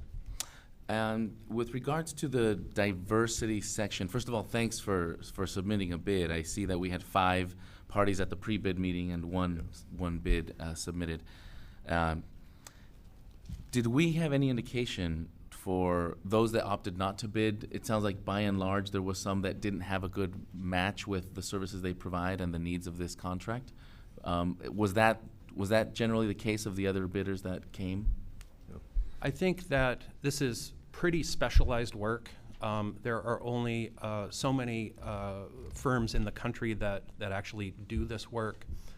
There's stiff competition in the north and stiff competition in the south with Sound Transit to the north and in the Los Angeles area. And so I also want to note that this is one of the firms that does positive train control, and so that's, again, another burden on the market. So we always like to see multiple bidders. We always like to have a choice, but in this case, the market didn't provide that, and we felt confident with their pricing proposal against our independent cost estimates. That's good. Thank you for noting that. And so it really points to the importance of using every opportunity to help bolster the supply chain for specialized services. Was there any analysis done when we say that MRS indicated it would endeavor to subcontract with certified firms that identifies a few areas, fiber optic cable, traffic flagging, copper cable installation? Was there any analysis done to how much of the overall scope that could potentially represent that would indicate some sort of potential level of inclusion for this contract? Sure, I can speak to that. My name's Abraham, Signals Engineer. I've been the project manager on this for the last year or so. The Fiber Guys is one of our a firm that we use quite frequently, and they are a DBE, and so they would likely be employed to install the fiber, which is now it's part of the contract. It was an option that we have decided to exercise, so it's built into that 1.9 million figure. In terms of the size, the percentage, I'm afraid it's still probably in the less than 5% category. So I guess I can't speak too loudly on that one. But flagging, for example, is another frequent area of of DBE contractors, and that one's going to be important. We're not yet successful, but we are trying to shut down the steel bridge, the auto lane as well, and so again, that's going to be a pretty important aspect of the project. Thank you. Thank you. Yes, Director Edwards. You say you have a fiber optic contractor it's a DBE that you consistently work with.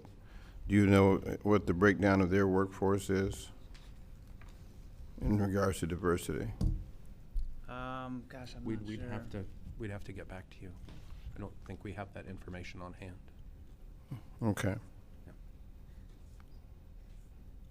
Yeah, I would say if you don't know off the top of your head, let's. We get yeah. that for you. Yeah. Thank you.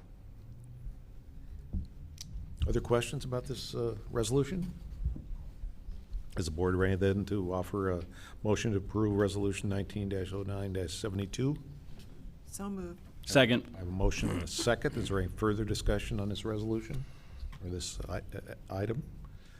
Hearing none, then let's call for the question. All those in favor of the motion to approve Resolution 19-09-72, please signify by saying aye. Aye. Aye. Any opposed? Any abstentions? Hearing none, the motion is approved unanimously.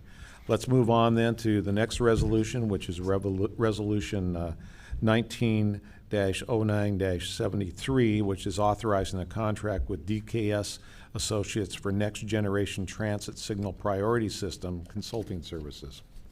Mr. General Manager. Thank you, Mr. President. The purpose of this resolution is to authorize a contract with DKS Associates to really act as the consultant for the development of the new transit signal priority system. This is a critical component of the Division Transit project that the board has approved, along with the FTA. And as part of the project, this must be in place and operating as designed by June 21st, 2022, or part of our critical path. We are also working with the partners of Metro and the City of Portland to implement a transit signal priority system that would speed up the bus trips across our service district overall.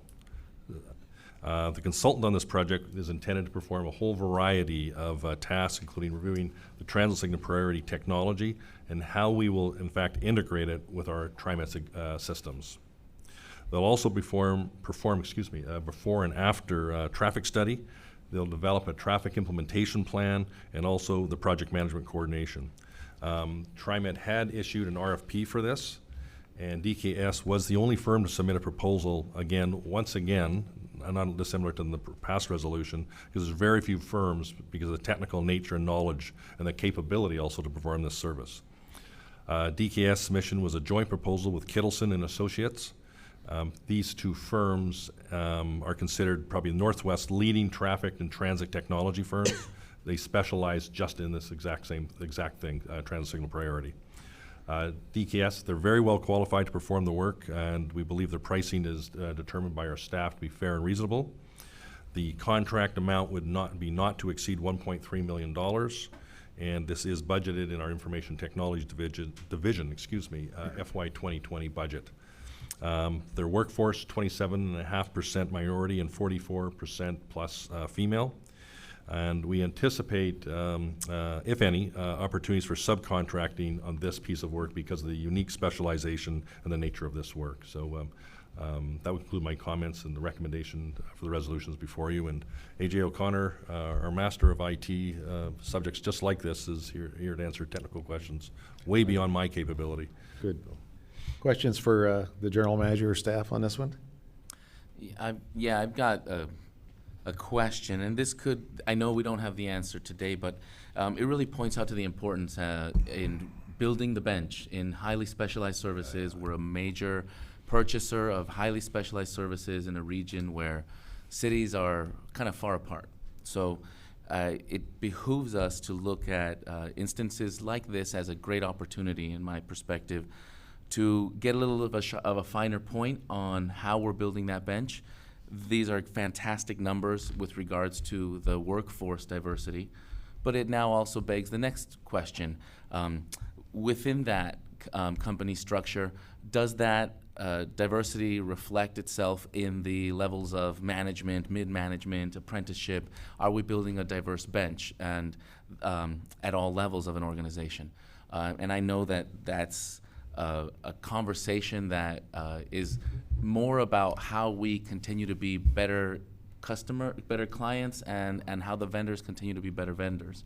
I'm not proposing that we go back to the street on something like this, obviously, but I think that as we evaluate our relationship with vendors, one of the performance criteria important to me, and I think important to our region, is going to be how these sorts of contracts are building a bench, a diverse bench of folks that are going to be able to inherit a very specialized entity, a very specialized set of services.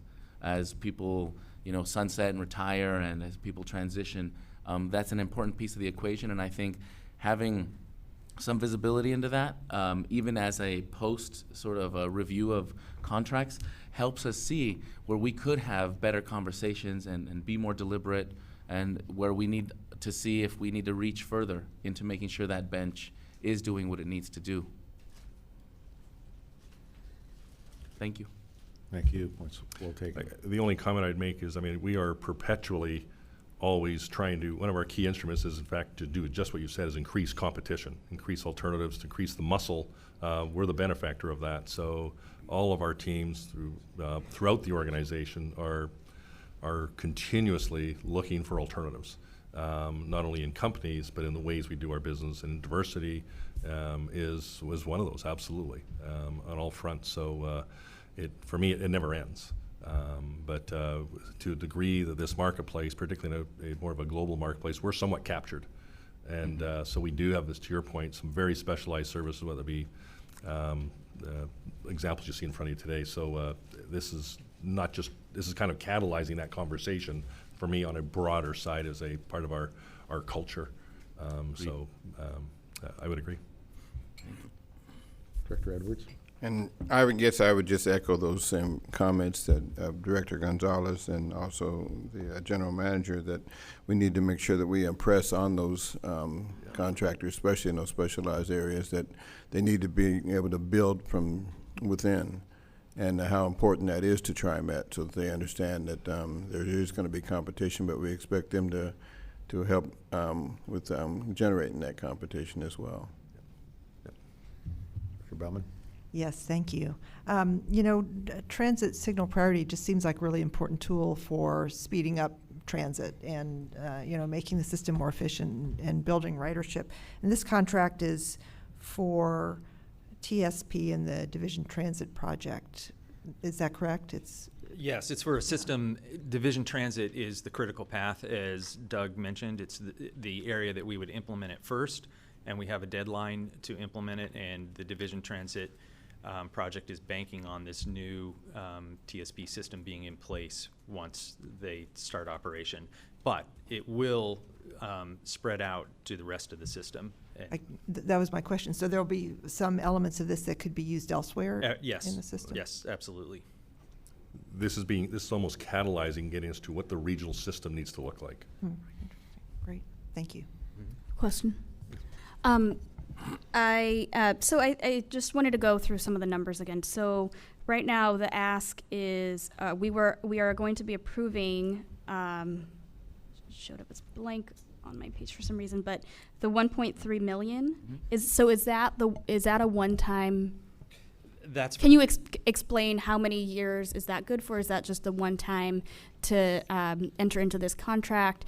Because I have some follow-up questions around just the technology and how much we are going to be updating technology and software. This is a very high-level field, so I am not an expert in this at all. Can you explain the technology as well as what would be some future costs that could be anticipated in addition to the 1.3? Okay, million? so this contract is to help us write the RFP and work with the City of Portland and ODOT in laying out essentially what we expect the system to do. Okay. So that's what this contract is. There will be hopefully, at the end of the calendar year or the beginning of the next year, I'll be back here before you with approval for a contract with the vendor of the system. So the TSP world is in a huge transformation from very old technology to truly a smart city type technology. Essentially right now the bus turns on an infrared emitter. So it is basically shining that at a receiver that the city has put on traffic light poles. So it's literally the bus communicating to that piece of infrastructure. What we're going to go out for an RFP is what is referred to as a center-to-center solution. And instead of the bus communicating directly to that traffic signal, we will now be communicating in real time everything that we know about that bus to this new system, which will then be integrated into the City of Portland's traffic signal centralized system and ODOT's where it is appropriate. And essentially what will happen now is the bus will communicate to our new system that we will purchase, go to the city's central system, and then the city's central system will communicate down to that particular intersection. And the big leap is the way the system works right now, it's sort of first come, first serve. So you have two buses, PAL and 82nd coming. One might have 5 passengers on it, one might be standing room only, trying to get downtown. They come, it's just whoever gets to that intersection and requests it first, assuming that they're both behind schedule, gets the light or gets the extended green or shortened red. With the new system, there's all kinds of new parameters that we can work with the city, because the city ultimately has to be very tightly integrated into this, because all we can do is request them to do something with their signal system. But we can take in all kinds of other factors like bus load, where is it going, how close is it to its follower. It's a huge leap in sophistication compared to what we have right now. Okay, great, thank you, that's helpful. Good discussion and good description of the system. Thank you very much. All right, how's the board feeling now? Are we ready to offer a motion to approve Resolution 19-09-73? So moved. Have a motion. Is there a second? Second. I have a second. Any further discussion? Seeing none, then let's vote on the motion. All those in favor of the motion to approve Resolution 19-09-73, please signify by saying aye. Aye. Aye. Any opposed? Any abstentions? Motion is approved unanimously. Thank you very much. All right, the next resolution is Resolution 19-09-74, which is authorizing exemption from low bid contract for the Ruby expansion traction power substation equipment procurement and installation project. Mr. General Manager, say that one very quickly. I default to you. This project's going to result in the procurement and installation of new equipment for the Ruby expansion. Again, that's our rail yard for the expansion of the traction power substation. Again, technical type of work. This new substation is intended to replace and modernize the mainline substation at Ruby. It's more than 30 years old. It's also will remove some operational restrictions in the rail yard that currently impact our ability to get the trains out, get them in, and move them around for the overall functionality, fluidity of the system. An exemption from low bidding in this case is required so that TriMet can select a contractor using the competitive RFP process. The benefit here, we believe, is that TriMet will be able to select a contractor based on many factors instead of just price alone. The final amount of the work on this project is anticipated to be $2.8 million. This is a bond-funded contract, and alternative contracting methods are allowed in this type of construct. So your approval is recommended. And Steve, is there any comments that I've missed here? No, sir. Setting the stage? Okay. Thank you. Questions for the General Manager or staff? Comments? This is great. This is great. Is this an opportunity for us to partner with PGE on this one, or is that this one ahead of our? Probably not so much for this one. Okay. Yeah, this is, we probably need something larger scale to have a conversation with them. Okay. We are talking with them on all the time, but not in the case like Powell, like we've spoken about, so. Yeah. Okay. Yes. Thank you. If I may elaborate on that, I think that this is great because it helps us eliminate one of the largest barriers, I think, to building a bench, bringing new vendors on board, and really expanding our formula for the value we get out of that public dollar when we look at a process that allows us to look at other factors, like community benefit, like industry inclusion. So all of those things, I think, are great reasons why the low bid process doesn't always get us the most value for the dollar we spend, and I think this is a great opportunity to do exactly the kind of process that's going to help our community get much more value out of that public dollar. So I'm glad that you're bringing this, and I wonder why whether we want to look at the low bid policy a little more generally, so we don't have to be asking ourselves in so many instances where this makes sense. But that's just because I think the low bid has a much more narrowly defined place where it has benefit, and these larger projects don't seem to be the ones. Yeah, and I think as has been stated previously, we also use the CMGC approach where we think it makes sense because of unique complexity, different risks. So when we look at each one to say is what are we trying to accomplish here, and and price is one of them for sure. The other ones, particularly on the complexity side around CMGC, we need that flexibility, and that's when that opens to beyond just price, that these other elements can sure be included, which I think are really important. So. Well, I'm glad we're looking in this direction. Thank you for proposing it. And I would just add, hopefully staff has heard some of the discussions we just had about understanding a little bit more about DBs and the subcontractors' needs as we move forward in this. And I think the other, following up on your question about low bid policy, I think, it's one thing TriMet has really performed well in terms of utilization of women and minority-owned firms and women and minorities in the workforce of the folks that we employ because of this kind of process. I mean, you're right, and I think we can improve on it even more. But I would also point out there are a lot of state laws that do limit us in terms of what we can and can't do. And I know we are pushing the limits in some areas, and I want to commend staff for doing that. But it doesn't mean we ought to not try to do it more. And frankly, if we if we think there should be some changes in state law that would help us to get to that, keep that in mind for some future legislative session. Great point. Okay. Yeah, thank you. Thank you. With that, is there a motion to approve Resolution 19-09-74? So moved. Second. Motion? Is there a second? Second. Is there a second? Is there any further discussion on this item? Hearing none, then let's have a vote. All those in favor of the motion to approve Resolution 19-09-74, please signify by saying aye. Aye. Any opposed? Any abstentions? The motion is approved unanimously. Thank you very much.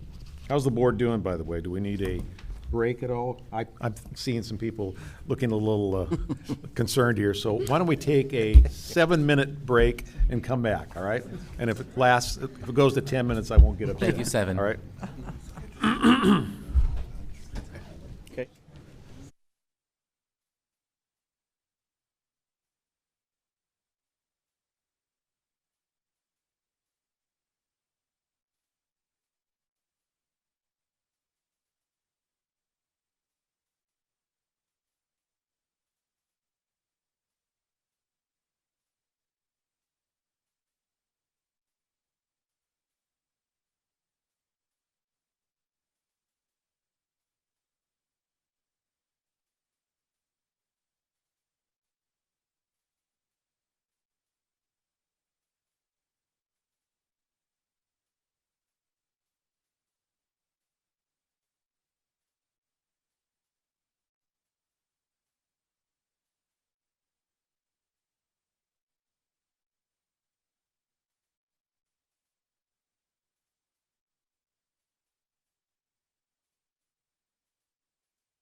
I think we're all back here, or we will be back here in just a moment.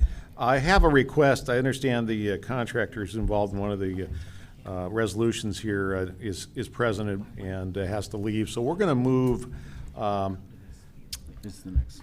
It's the next one. We're moving 77, is it? 76. 76. It is the next one. Okay, well, we're fine then. Okay, so let's move on to Resolution 19-0976, which is authorizing a modification to a contract with Raymore Construction, Inc. for construction manager / general contractor services for the Division Transit Project. Mr. General Manager. Thank you very much, Mr. Board President. So yes, as you know, Raymore is the construction manager, general contractor for Division Transit Project for us.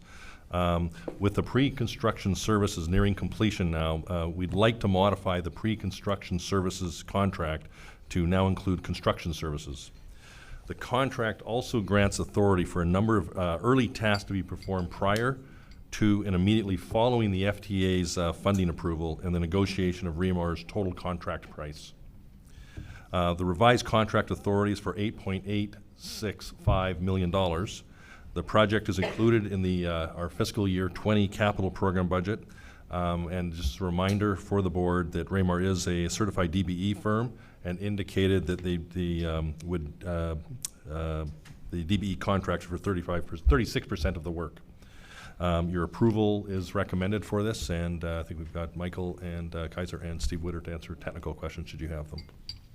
Do you have any comments you'd like to make before? I guess if I could make a comment, we've already seen a resolution related to the Division Transit Project. This is our kind of stepping off point for the Division Transit Project, and we'll see another resolution. So I just think it's a really big day for the Division Transit Project. And Doug and I will be meeting with the FTA administrator later this afternoon, and this will be part of the conversation. Good.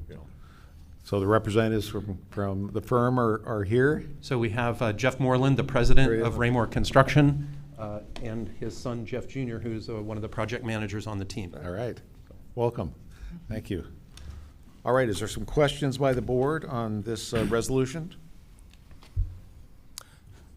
Does this change represent any modification to scope of work, or is it more of built into knowing the next level of resolution of what's being done? Really, the scope of work that we see going on prior to the FTA grant approval, which is in its very last stages, really helps us kind of inform that last 10% of design. So we're going to be out there verifying utility locations so we don't accidentally pop a 5-foot in diameter water pipe from Bull Run. It also helps us have a presence when the private utilities are out there coordinating. And so not only Raymore will be out there representing us both from a constructability and a community relations perspective, we'll also have TriMet staff out there managing the community affairs, managing the construction impacts that are associated with these private utilities. Then that transitions into the work that Raymore will do. So kind of a long-winded answer to your question. No, thank you. Good one. I understand. Yes. I got a quick comment, more so a comment than a question. I've been a part of the board for a few years now, and consistently over the years we have as a board, and I think continue this same notion of really being inclusive in our contracting, and over the years have encouraged some of our larger contractors to mentor, bring up, and TriMet has been lauded for its efforts in the DBE space. And so, Raymore has been, kind of a sub to other projects, especially on the orange line, and we've seen the maturity of this organization. So it is. I got to say, I'm just incredibly excited to be sitting here looking at a contract of this size, of this magnitude. Potentially going to a DBE contractor in this state, here in this city. I think this is absolutely an historic opportunity here, and if this gets approved, a historic day for Oregon, City of Portland, and TriMet, and the whole DBE community, and all the efforts that have gone into really focusing on this great effort that needs to occur, has to occur, and must occur. This is a CMGC contract. They've been a part of the process since the beginning, so that's, so it's super helpful. They already know some scope of work. That's all beneficial. I'm a huge fan of the CMGC contract.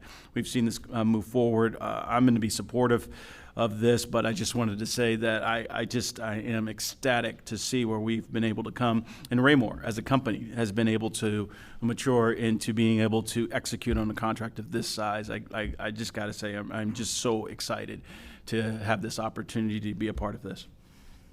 If I could respond very quickly, I think this is a highlight and a high point of many careers, myself included here at TriMet, to have a award of this size going to a certified firm that's been growing along with us for such a great time. So thank you for your comments. And I can't believe we didn't put in a plug for the Great Division Transit Project at the same time. It's coming. It's there. Thank you. Well, for a guy who's not trying to steal thunder, you do a fantastic job of making sure that you get your share. I really I echo all of those sentiments, and I think I simply want to make sure that we are highlighting both the subcontracting side of this equation as well as the internal organizational structure side. And I would urge, as we see in other resolutions, we do also have some where there's stats about the internal composition of minority and women-owned or individuals within a company. I think it behooves us to include that even in these instances, because it not only it's data that's available, but it's data that helps when passed multiple times in front of our eyes as the board. We really get to see where the needle is moving with regards to building that bench that we talk about. And I think it's a fantastic story to tell, frankly, because this is one of those amazing instances of homegrown businesses in the region being really deliberately established. And one of these is a benefit, of course. It's a proud moment for us all in the agency. But I have to also extend a debt of gratitude, because on the other side of that coin is a willing partner to grow on that journey. And I know it's not an easy thing to grow a business in an industry that wasn't always made for you. So I really appreciate that partnership, and I really appreciate not only taking on these types of contracts and this type of work, but delivering and performing and doing your part to also build the bench. I think all of those things bode very well, not only for the industry, but for the community at large. So I'm glad to be a part of it. Director Edwards? I echo those same sentiments, and I just appreciate the fact that I had an opportunity, it was impromptu and unscheduled, to take a tour of Raymore's facilities, and the owner was very cordial, and I certainly appreciated that. I'm also happy to see what I think is a second generation that's carrying on as well. That's very important. But I guess I have a question of Raymore, and I haven't asked this question before, but my question would be, what is your comfort level with TriMet, and are you good? Do you have any issues or concerns that need to be addressed in your relationship with TriMet? Again, I'm Jeff Moreland. I'm president of Raymore Construction. I just want to thank you all. TriMet has been Director Edwards has been a strategic partner for Raymore from day one. I couldn't ask for a better partner at the highest level. You guys you've known my organization, you've watched it grow for 20 years. So Raymore's success and growth is as much attributed to TriMet as it is Raymore's work ethic, because you guys, we could not get there without the opportunity. And you see Raymore is 70% people of color and women. That's the makeup. That's who we are. When you see our crews out there, you guys see them out there, they represent a very diverse community. TriMet has always encouraged that and worked with us in that whole process. I can't, thank Steve and Michael enough, and Doug enough, and even the board, even going back, back to the board for a long time. So yeah, no, I don't have any concerns with TriMet. They've always been a strategic partner. We work collectively together, and I don't see, any issue. And I also, think that you guys understand Raymore also, we contract with mostly DBE firms, right? Even to our bonding agent, Don Shanklin, who's here, Nate McCoy of National Association of Minority Contractors, and our operations civil guy is Webster Moreland, who's taken over. He's being groomed to take over all civil operations. So we're moving forward exactly with the same spirit of what the national DBE model has always been, and our ultimate goal is to graduate out of the program and to compete like anybody else on any other, project. Thank you. Thank you. Yes. I just want to, again, echo all of the sentiments that have been shared by my fellow board members around Raymore. I was really honored to go to 2 events where I saw Raymore and your staff team members really, boots on the ground, talking and connecting with community members. One of those events was at the 2 night market events, the Jade District International Night Market, which is really in the heart of the BRT Transit Project, and had about 10,000 attendees at that particular night market. And so I was able to go on stage and give a shout out to TriMet, our BRT work, as well as Raymore. And then the second event I saw the booth there was the Division Midway, so outer Division area, 162nd. Anyway, so just wanted to thank you that you are definitely walking the walk and not just talking the talk, and that you're there engaging with community, being there to be just really great ambassadors for the work that you do, as well as answering probably some tough questions from the community in terms of, what your work is out there. So really appreciate that. And kudos to our organization as well. Well, would somebody like to offer a motion to approve Resolution 19-0976? Second. I heard a motion was where? There, and a second here. All right. Weren't quite quick enough. I'll share the thunder. All right. Was there any further comments or questions on this agenda item? I would just like to say Don's from Gresham, the new Lake Oswego. Are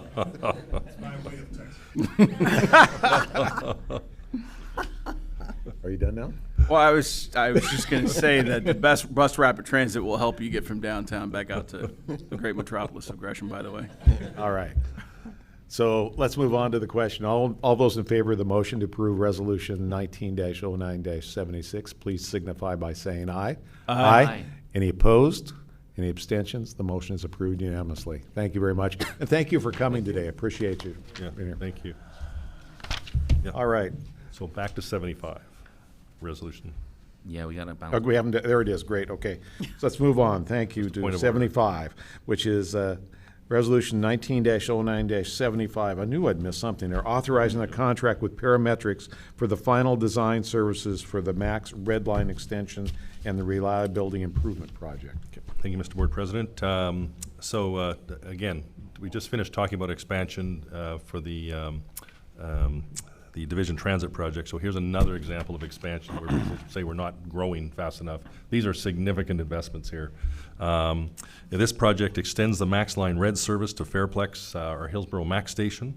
It also brings significant more light rail service to the west side and is projected to boost ridership by an estimated 5,000 daily trips. In addition, this project will improve our reliability on the overall MAX system because each rail train is connected to you're only as good as the train in front of you, particularly when all lines cross the steel bridge, and most all lines except for yellow and orange at Gateway. In TriMet, we conducted a competitive RFP for this contract, and as required by law, we used a qualification-based procurement process. Of the 2 firms that submitted proposals, Parametrics emerged as the highest ranked proposer. The resolutions authorized the award of the contract in an amount not to exceed $13.6 million. The final design for this project is expected to be completed in the spring of 2021. The construction is expected to be complete in 2023. Much of the final design work is included in the fiscal 2020 budget. And the funds for the project design and design services during construction are also planned as part of TriMet's 21 and 24 budgets, respectively, all the way through. The Parametrics workforce is 10% minority and 38% female. And the estimate, 19% of the work will be performed by DBE contractors. And if there's any questions, happy to answer them. And if not, your support and recommendation is before you. Good. See, we have staff too. Does staff have anything else you'd like to add at this time? All right. No comments. So I'll open it to the board then. Questions or comments on this agenda item? As a Hillsborough resident, I want to say thank you. Look forward to the red line being extended out to the airport. That will be a lot. I will no longer have to get off at Beaverton to get onto another train to go back home when I'm coming at peak periods. So yes, this also includes double tracking to the airport, so speeding the system up, I call unwinding and simplifying the spaghetti, if you will, at Gateway Transit Center. So this touches the network for all parts. Good project. Everybody will benefit. I think it's a very good project for this region. I've got a quick question. So this won't give direct access from Gresham to the airport, so we know that, but will it, I mean, because of the more frequency of the trains, will it potentially decrease the actual layover time? I mean, now it runs from 8 to 12 minutes, that layover, but I'm assuming if we have double track, that could increase efficiency. Yeah, it will. Going from the blue line to the red line. Blue line to red line, yes, you'll see more frequency. Actually, intention here is also, part of this is also to put more trains on the system, fundamentally. Correct. So we're trying to, all the steps we've been taking are to unlock the system, including, yes, station closures you had before you. All these are steps in the broader game to, yes, do just that. Got it. It doesn't come from a houseboat, though. But that's an inside joke. Anything else in response to that? All right, good. Other questions or thoughts? All right, seeing none then, is there a motion to approve Resolution 19-09-75? So moved. Second. I have motion and a second. Is there further discussion? Seeing none then, I'll call for the question. All those in favor of the motion to approve Resolution 19-09-75, please signify by saying aye. Aye. Any opposed? Any abstentions? Motion is approved. I'll abstain. You'll abstain? Oh, thank you very much. Okay, so the motion is approved. Thank you. Just want to also thank Kate as well for all the work on this. It's an immense amount of work that she's not getting credit for, but big thank you on this. All right. Thank you.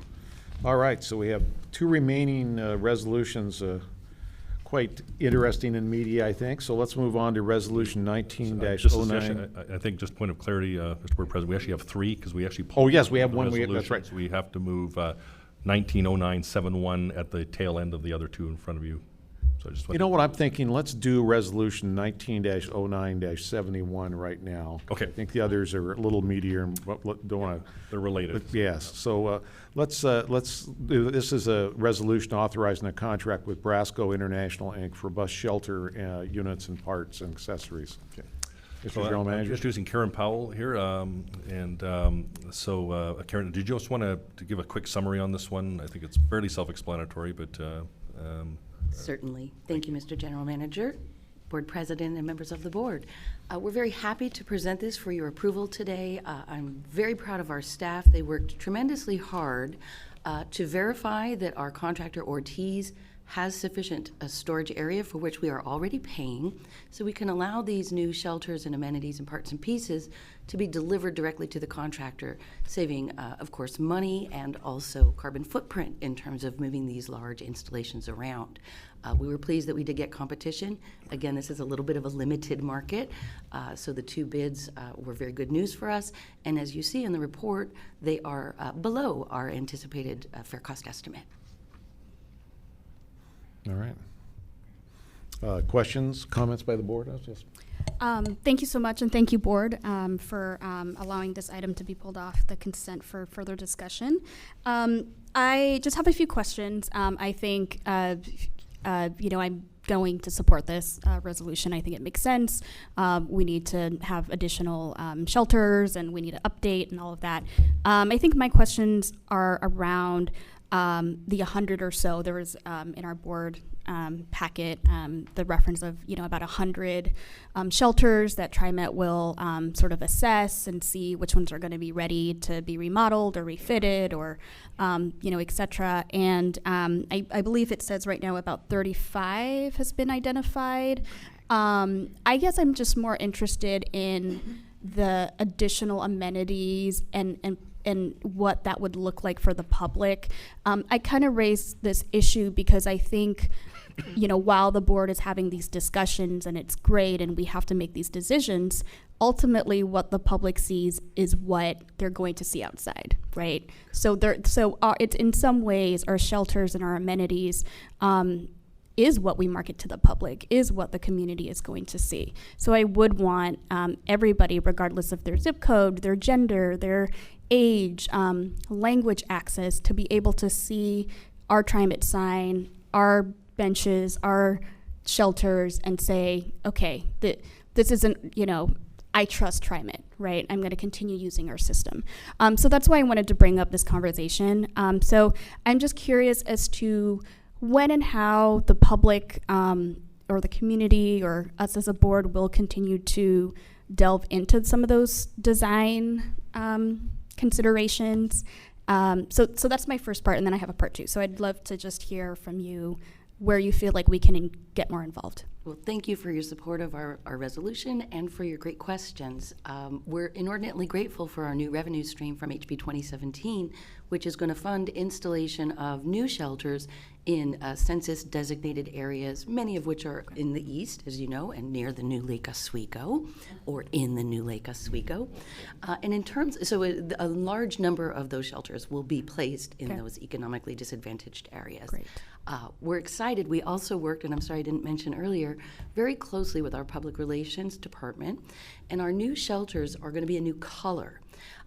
It was news to me, but our existing shelters are purported to be blue. Mm-hmm. They look very, very dark to me in terms of blue. Mm-hmm. But these new shelters, after much ado and many submittals and rejections and do-overs, will be the same blue as our new buses. And so from a marketing point of view, we're really excited that we're reinforcing the brand, and we think that they're going to look just a little bit brighter and more inviting for our customers and our riders.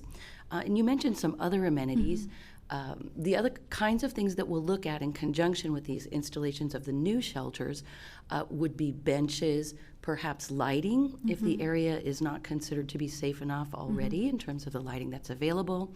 And then the signage, I'm afraid I can't speak to. That is the responsibility of a sister division, but I do know that we have a strong focus on providing critical information in multiple languages and would work hard to be sure that we have all of the languages that would need to be included in various areas in accordance with the populations there that would be seeking to access service. Great. Did I answer all of your question? Yeah. Yes, and then I just might just add one comment that to me this is a really interesting topic, because when I look at the region, part of when we look at how do we ensure equity across the region, part of it I look at the disabilities community, who physically in some cases cannot get on a bus, let alone have an amenity. So for me, as the general manager here, I believe we need to be passionate about getting to 100% physically accessible transit system, and that includes all of our bus stops. And that's not an easy conversation to work with our municipal partners, many times who own the grass fields that we plant a bus flag down on. So whether it be HB 17, employer payroll tax, whatever it is we do, I think we have to assume a stronger partner position in the conversation around getting to a 100% physically transit accessible system.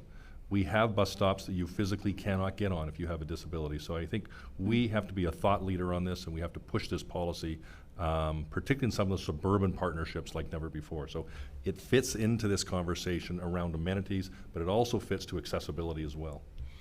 Thank you. I think my just follow-up question is, so it sounds like there will be some community engagement sessions or discussions around particular stops and how, is there an opportunity for the public to provide input in terms of, hey, we like this color versus that color. We like, we think some of these 4 languages, right, in the way that we are trying to get on this bus, particularly around 82nd, where we know that it's very, very high multilingual. So will there be opportunities for the public to give input? Certainly, we will engage with our equity partners and John Gardner's group to ensure that we have the appropriate community outreach. I do want to say specifically for the record that unfortunately there will not be choices offered in terms of the color, and that's a branding issue. Okay. So that is not a choice that we would offer for input from the public, but certainly in terms of stop configuration, the amenities selected, and locations of stops, in a very specific way. We would identify the general area of the stop and then engage with the community to make sure that we're within the right area on a particular block, let's say. Thank you. So I think for me, and I'll close this, what spurred some of this thinking was there was an article that basically was talking about, some of the ways that, not all, but some of the ways that our transportation system can be biased against women, for example, because of a lot of the engineering and the testing and, even car crash simulations for airbags, right, have been designed for men and not women. And then in particular, this article just also highlighted how bus stops can also not accommodate to people with women with strollers, right? Especially in Oregon, it rains a lot. So if you have folks who are on wheelchair, and then you have mom with several kids in a stroller, are we able to fit all of them in? So just some of those considerations that I just really spurred my thinking around the design of our shelters. Thank you. And the shelters have been designed, and I'm sorry that I do not know exactly what process was implemented to determine the size of the standard shelter. That happened before I joined TriMet. So I'm not able to speak to that, but we can certainly look into that and report back later. And just speaking to your comment about those safety issues and those metrics not always being directed toward the female population, perhaps is a little bit of a leap, but I will also share that we're excited to be engaging with our partners in safety and security to be performing what we call a CPTED review, which is a crime prevention through environmental design, looking at each of these locations to be sure. And unfortunately, many times those types of inspections and assessments do focus on crimes that are most often committed against women. And so we're very pleased to have formed that new alliance, and Safety and Security has generously offered us access to their G4S resources. So it's going to be economically efficient as well. While those folks are out and about in the system already attending to their regular duties, they will be doing these assessments as well of the safety of stops throughout the district, not only in these disadvantaged areas, but throughout our district, because we are really focusing on safety for our riders and our customers and being sure that they feel comfortable waiting for transit at our various locations. Great, thank you. So, and I think you alluded to this, but I think at some point, once we approve this contract and some of the design and the visioning of these stops take place, I think it'd be great as a board to take a look at what some of those new colors and new features can look like, so that we can be proud of those things. We would be very pleased to update you. We can bring back, give you a short briefing on it at some point down the road. Great. Dr. Edwards? How would I access the information to see what 35 shelters are in consideration for 2020? I don't believe it's publicly available yet, but we can certainly forward that to the board for your review. Thank you. Certainly. Other questions? Okay. Then how's the board feeling about a motion to approve Resolution 19-09-71? So moved. I have a motion. Is there a second? Second. I have a second. Any further discussion? Seeing none, then all those in favor of the motion to approve Resolution 19-09-71, please signify by saying aye. Aye. Any opposed?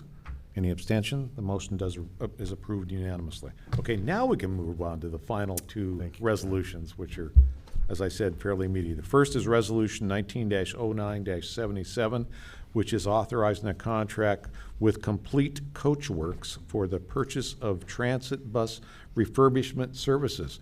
Mr. General Manager. Well, thank you very much. I just introduced Ed Bennett. I don't know if Roland is here. Is he going to join you today? Maybe not. Okay. This is a very interesting one for the organization. We're looking for ways to look at our cost efficiency during a conversion to a non-diesel fleet over the next decade or so. Our bus maintenance staffs propose taking diesel buses that are at midlife or beyond for refurbishing them instead of retiring them. So there's not a marketplace for this at this point in time. So there's some pioneering here, if you will, that comes with this. The process includes taking a bus down to the frame and rebuilding it so it can be looked and performed as if it were new. The contract, the staff would convert 3 40-foot diesel buses to electric, 1 60-foot bus to electric, and 5 diesel buses to diesel. The buses would then be tested and analyzed for performance, reliability, and their total operating costs. We're trying to take a long-term trajectory on this.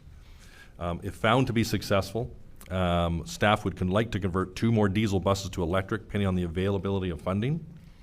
With this program, we're looking to save an estimated $265,000 by performing the diesel to diesel conversions and $300,000 from diesel to electric conversions.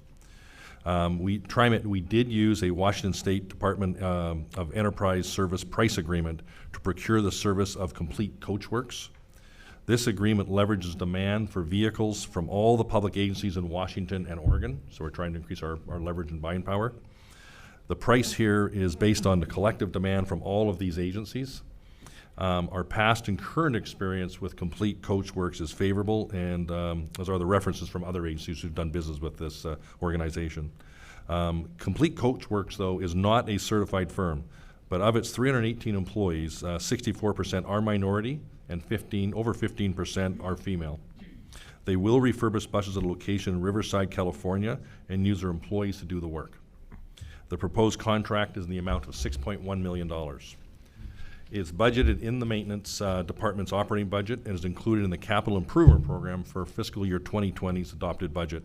Your approval is recommended. I should comment separately, we are in discussions to look at taking even an electrified articulated bus down to I'll call the studs, if you will. It has not been done before in the industry. This may have an impact, particularly as we get to the next resolution, is around how we look to introduce electrification of articulated buses on a rebuild format. It has just not been done, so we are in discussions with them as well as for work like that, so a bit of pioneering here. So I don't know if there's any comments, Roland or Ed, you want to add to this before we turn it back to the board for questions? Not at this point. I think there is some discussion about moving from 3 buses to 5 that you mentioned, okay. And that's because of our fleet management plan and how we need to work through that. So Miles and Brett's unit is kind of going through that to make sure that we're in line with what we need to be in line with. So that could potentially, I don't know how that changes this, sure. But I want that to be up front. Mm-hmm. Okay. Director Simmons? I wasn't aware that we have a 60-foot diesel bus. We don't yet. Okay, so we're going to take one that we currently bought, or we're going to buy a used one? No, so the way it'll work is, well, first off, the Arctics that we're bringing back into the system are for the Division Transit project. So right. That'll be That's kind of the so first part of it. But in addition, there is an opportunity to potentially we're working through this to do the 60-foot. So what we'll do is we'll buy a bus that's an Arctic that was purchased after 2012 because it's a better build, and then we'll get that used carcass, and then that would be the one that would get rebuilt. So it wouldn't be a TriMet property. It's not like we're taking one of the ones that we're buying for the division project. It is not an existing part of our fleet. We do not own one today. Well, that's what I thought. That's why I was trying to figure out where we were going to get a 60-foot diesel and without taking one from the division project, because I knew that's what we're moving forward for division. So basically, we find the best. So we're just going to go out and buy one that's been scrapped. Okay. Yeah, very cheap. That part of it's pretty cheap. Okay. Got it. Who's next? Director Edwards, I think. Thank you. That answers part of my question. The other part of my question, I guess, would be what kind of time frame? How long does it take to create this new bus? So when it comes to the 40-foot bus conversion. The pilot bus will take 6 months, and after we approve the pilot, you will start seeing additional buses every 2 weeks. Wow. On the articulated bus, due to the fact that, like Doug had mentioned, this is pretty new, refurbishing this bus. We're looking at right at 8 months to get that one complete. Okay. Thank you. Director Bowen? Yes, so thinking about this pilot project kind of going forward, it causes me to think about warranty. How will the warranty on this refurbishment compare to the warranty on a brand new bus? So brand new bus warranty, bumper to bumper, is for 1 year. Same thing goes on these refurbishment, bumper to bumper for 1 year, and then subcomponents such as propulsion motors or diesel engines, whichever it is, diesel or electric, would be based upon that manufacturer's warranty. So it kind of mirrors what the warranties we have now in place. Okay, great, thank you. I might comment here. One of the interesting things for me, particularly on this 60-foot bus, I'll call pioneering a bit, is if we remember back when we last fall brought moving to an electrified system and getting out of diesel fundamentally, and this will show up more in the next resolution before you predict for Division Transit, is how do we reduce our capital footprint? So if there's ways, the life cycle cost of our existing diesel bus, we run them about 16 years. The existing electrified industry is somewhere around 12 and growing, but it's still in the pioneering stage. So a rebuilt bus, we believe, is going to run that parallel.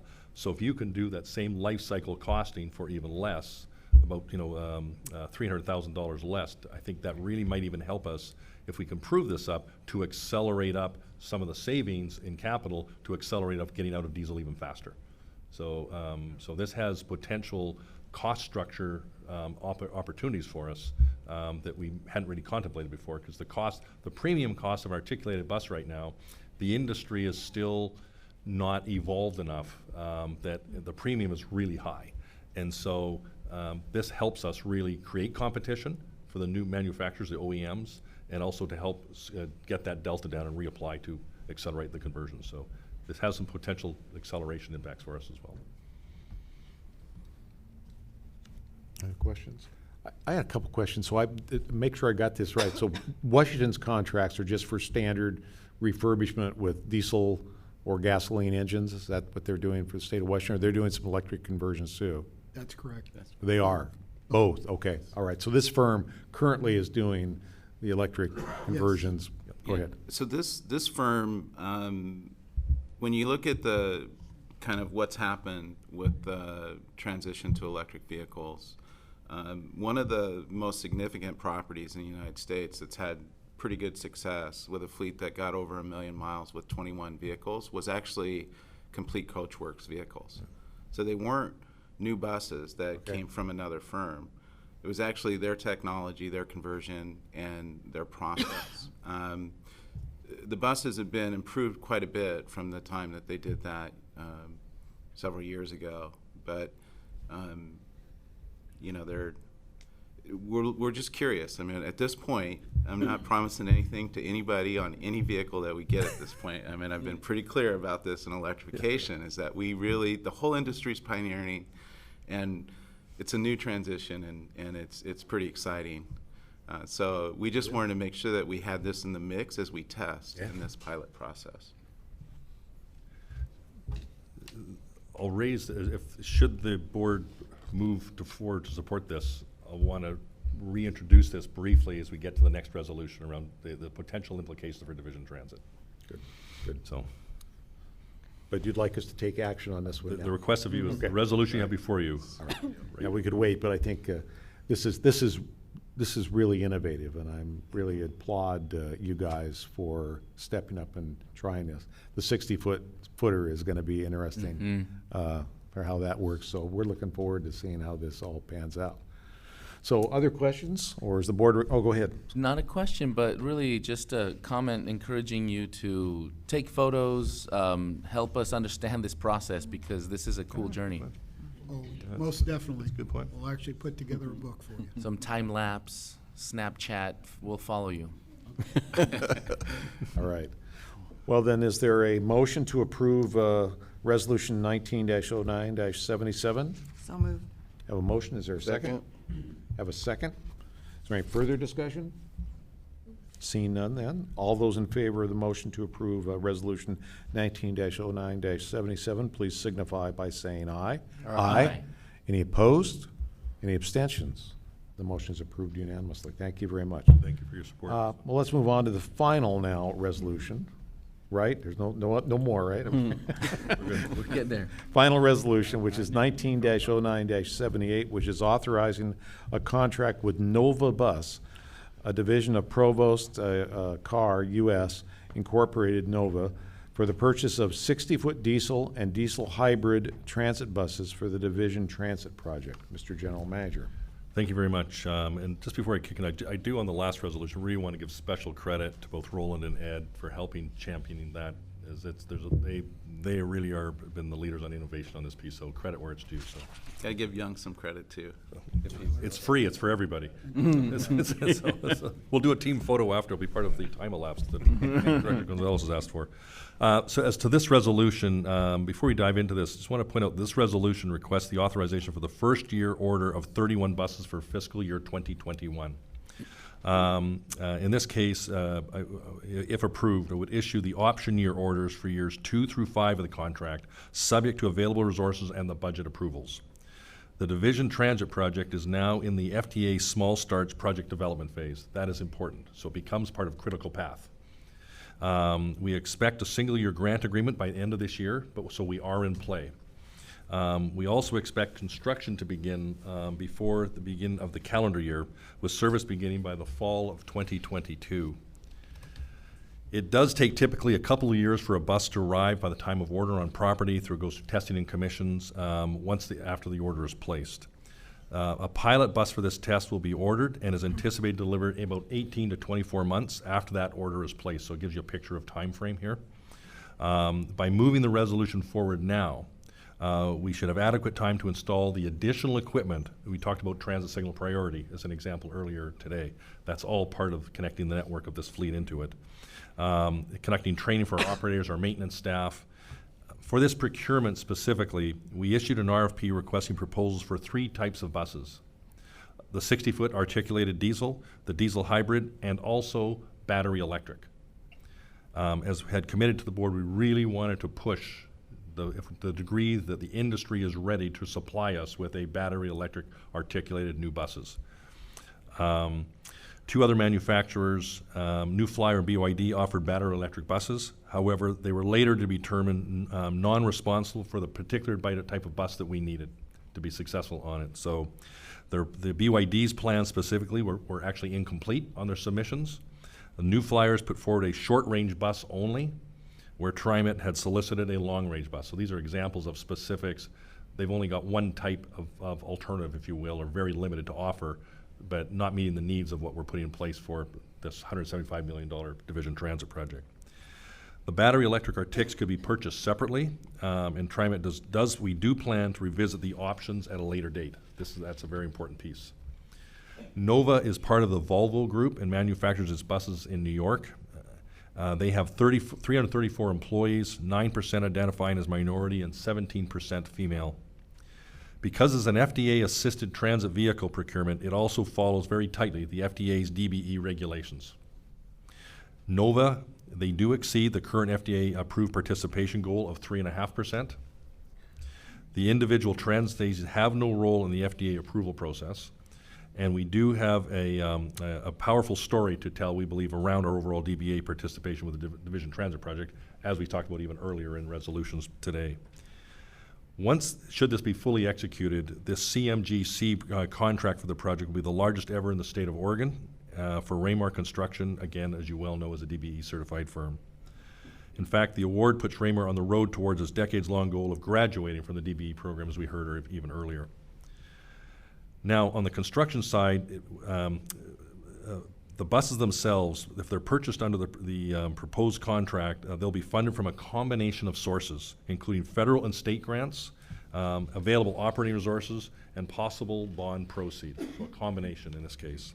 So overall, this is a fairly complex transaction. Your approval's recommended, and before any questions maybe are open up for the board, is the resolution you just approved. This sets us on the stage of critical path. We wish we'd had an articulated electric bus option in play to open division transit with it. Very hopeful to kind of push the envelope on that previous CoachWorks resolution, that should that materialize by next year at this time, if they can deliver it and it tests out, that there may be ways to minimize some of the options on diesel so we can now start accelerating CoachWorks in. Having said that, there's complexities here because what we have to put forward for FDA approval for critical path is very specific to the awarding of the funds only for that specific type of bus, that and nothing else.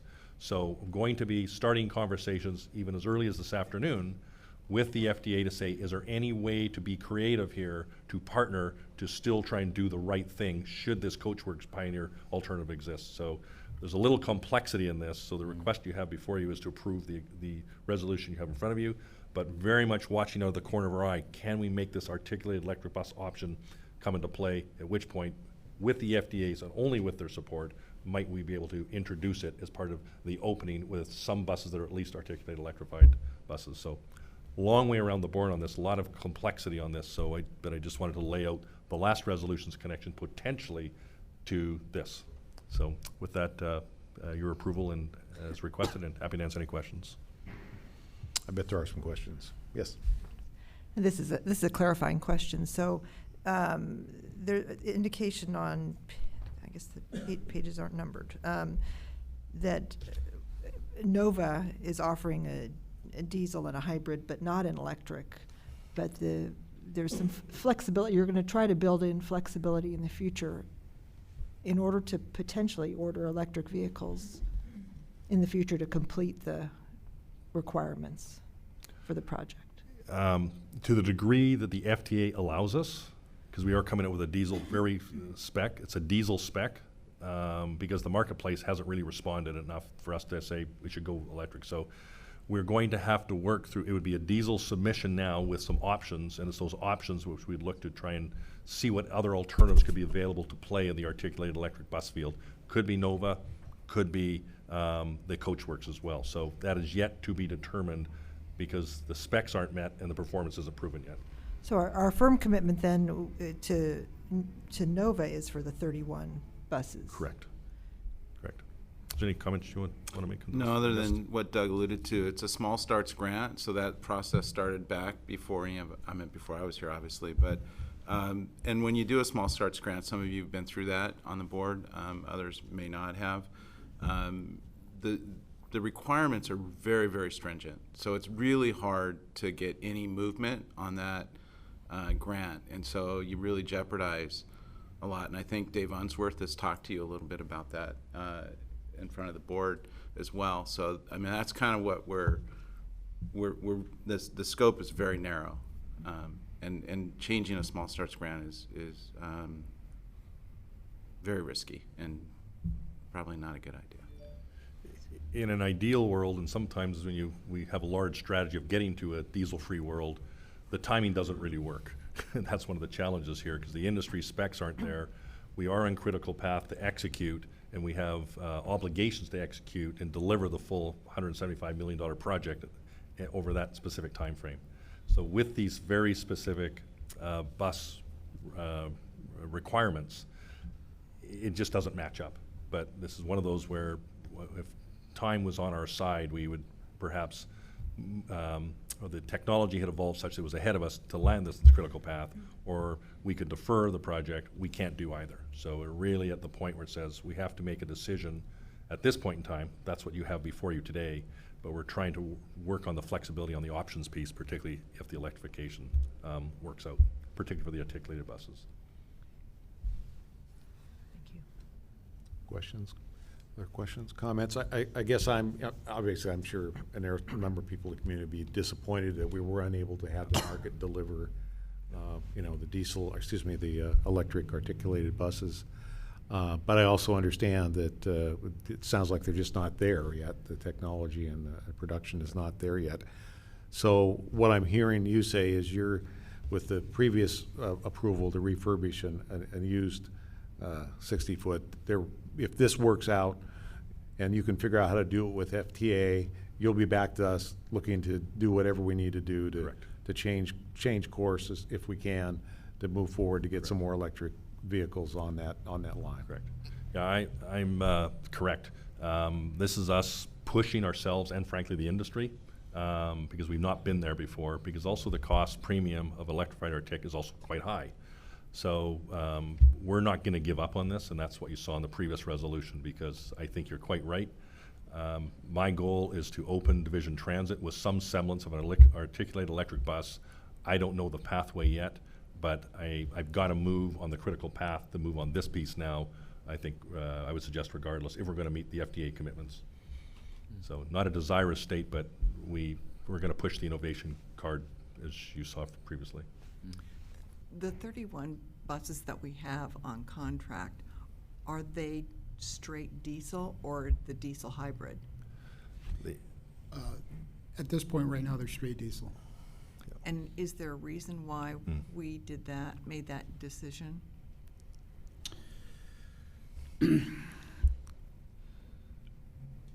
I think that the decision was made to go to the straight diesel just because we really want to go forward with the electrification.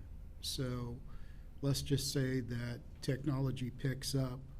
We have these 31 buses in the fleet. When these 31 meet midlife, we're not going to have to go ahead and retire them. We'll be able to take that technology off of Complete Coach Works and repower them as electric propulsion units. Is there a need to, this contract is huge, and is there a need to have it be this big, or should it just be for the 31 we're ordering?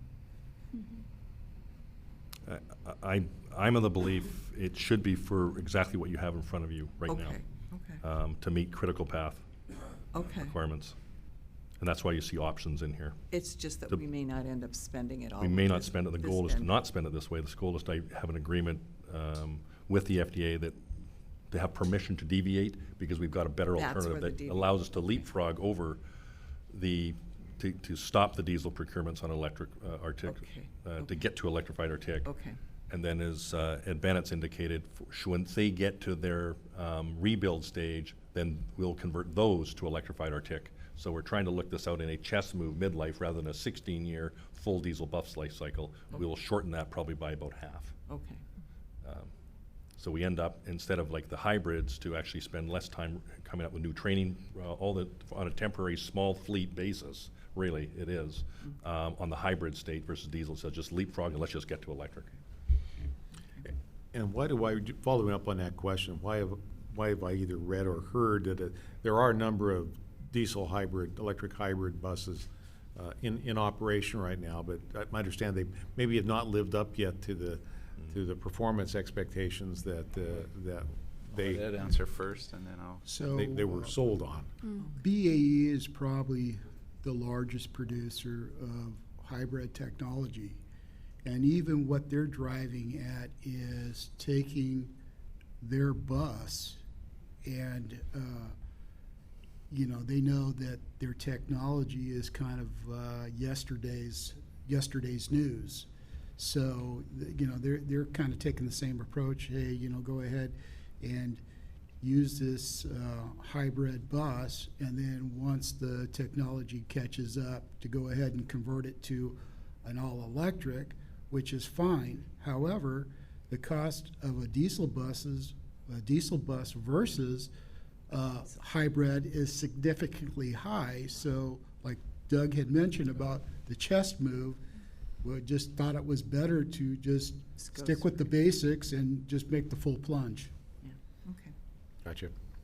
And the other point is we do have some hybrids in our fleet now. So 8 of them. we have eight buses now. And then past experience at the property I came from before this one, cost of maintenance and managing the hybrid for various reasons, they just don't burn hot enough, which gives you dirty fuel, dirty oil, just hard to keep the buses moving. Just the maintenance cost is too much as well. So it's just not a good value. We think it's a short-term photograph rather than really pushing ourselves to get all in on electric and accelerate this whole game up. So just for anybody watching at home, I think this board has clearly made it, with our policy we've adopted, want to move forward with the electrification or greening of our fleet as quickly as possible. Not necessarily just electric, but I think it's regrettable that we're where we are in timing-wise, but we want that division project to get underway and get the buses on the ground. So I'm going to be supportive of this, with the understanding that we're going to continue to push to see if we can come up with alternatives to provide a full electric articulated bus for that service. Other questions, comments? I'm not gonna lie, I'm gonna be disappointed a little bit in just kind of where we're at right now with the electrification of our fleet and just kind of what is presented before us today. There was a lot of excitement, still excitement, around how TriMet is trying to reduce our carbon emissions, as well as, again, looking back at our equity work and particularly looking at that route, the 15-mile route of Division Transit, and just the communities of color that have been really disproportionately impacted by pollutants, right? Like, let's face it, there's higher amount of pollutants in that particular corridor compared to other places. I think that is contributed through some of the uses of our bus today. So I am disappointed. I want to support this, but I'm having a really hard time with it. So just wanted to say that I am in a tough spot, and I understand. Thank you, Doug. I mean, trying to understand all of the pieces of technology. We're not really caught up yet, but I think it is a little bit of a letdown, particularly to the public. So those are just some of my comments. And I kind of echo some of those same thoughts, and this is not a question for now, but a question going forward. What other technologies are out there that can be utilized in regards to electric, diesel, hybrid, and all those alternatives? Ed and Roland may have again, reduce our carbon footprint. Yeah, that's a great question. I have always been very optimistic about hydrogen, personally. Yeah. The capital up front right now, it's making some wonderful strides, but the capital up front and also the supply chain that goes behind how do you supply that in a market like this is not sorted out. So I think for me, hydrogen is of a real interest, and we are, in fact, asked the team to keep a very close watch on hydrogen. And if we go back to the policy we put in place back November to get out of diesel by 2040 or before, that trajectory still remains. In fact, these steps actually help us get there, from midlife rebuilds, things of that nature, which weren't even in the mindset even back in November. And so part of it is we're going to, about 4 years from now, as we get some scale of different manufacturers, Proterra, Gillig, New Flyers, and we learn, and the industry still performs, we're going to be bringing back to the board before we make our primary trajectory look of technology choices, probably about 4 years from now. Did the cost savings materialize? Did the performance materialize? Did the economics materialize that everyone's hoping for, particularly the premium between diesel and electrification? I believe in that conversation is absolutely going to be hydrogen.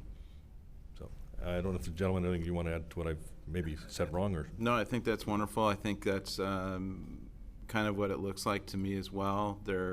We just don't know quite yet what's going to happen.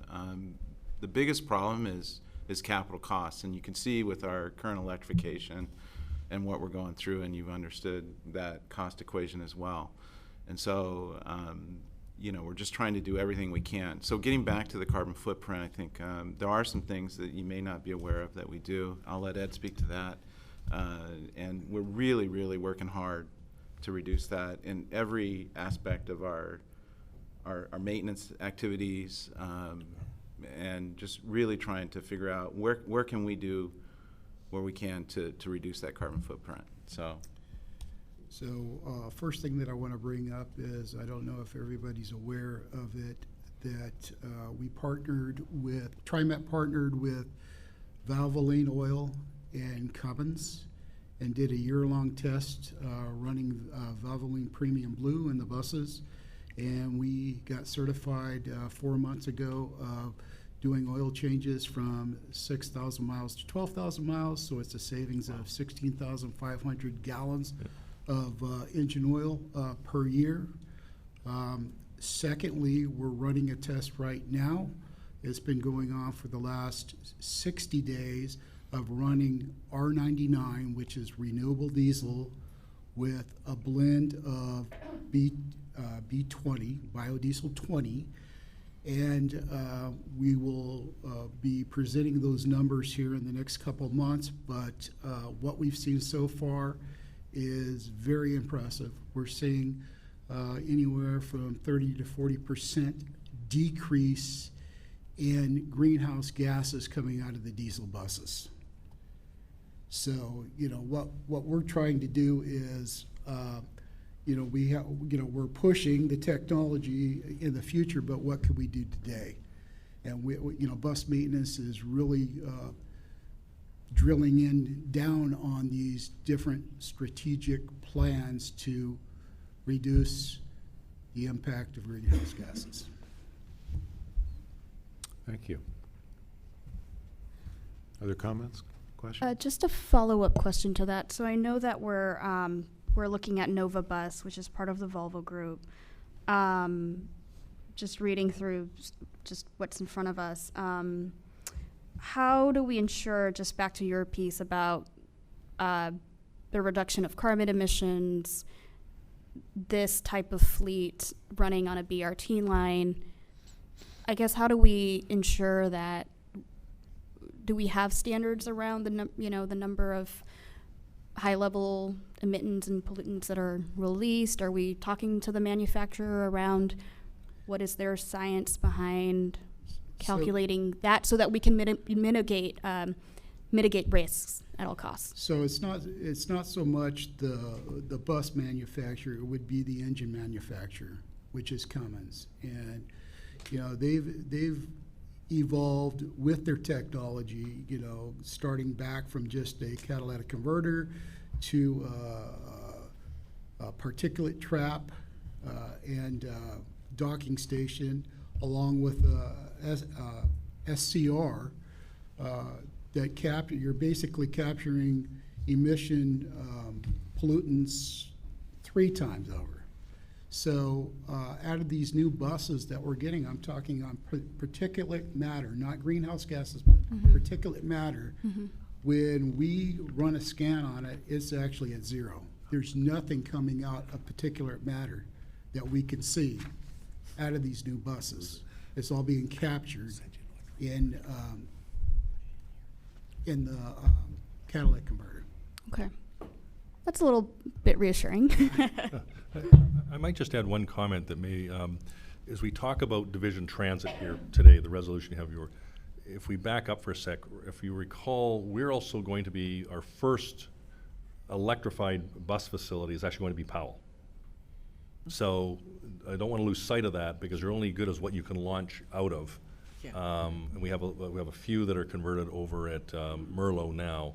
But longer term, as we electrify the facility infrastructure behind it, because we're running diesel and electric now to make the conversion, what we may launch on, the goal for me is you launch with some semblance of electric on, so it's not 100% diesel bus launch when we, I'll call, open up division transit.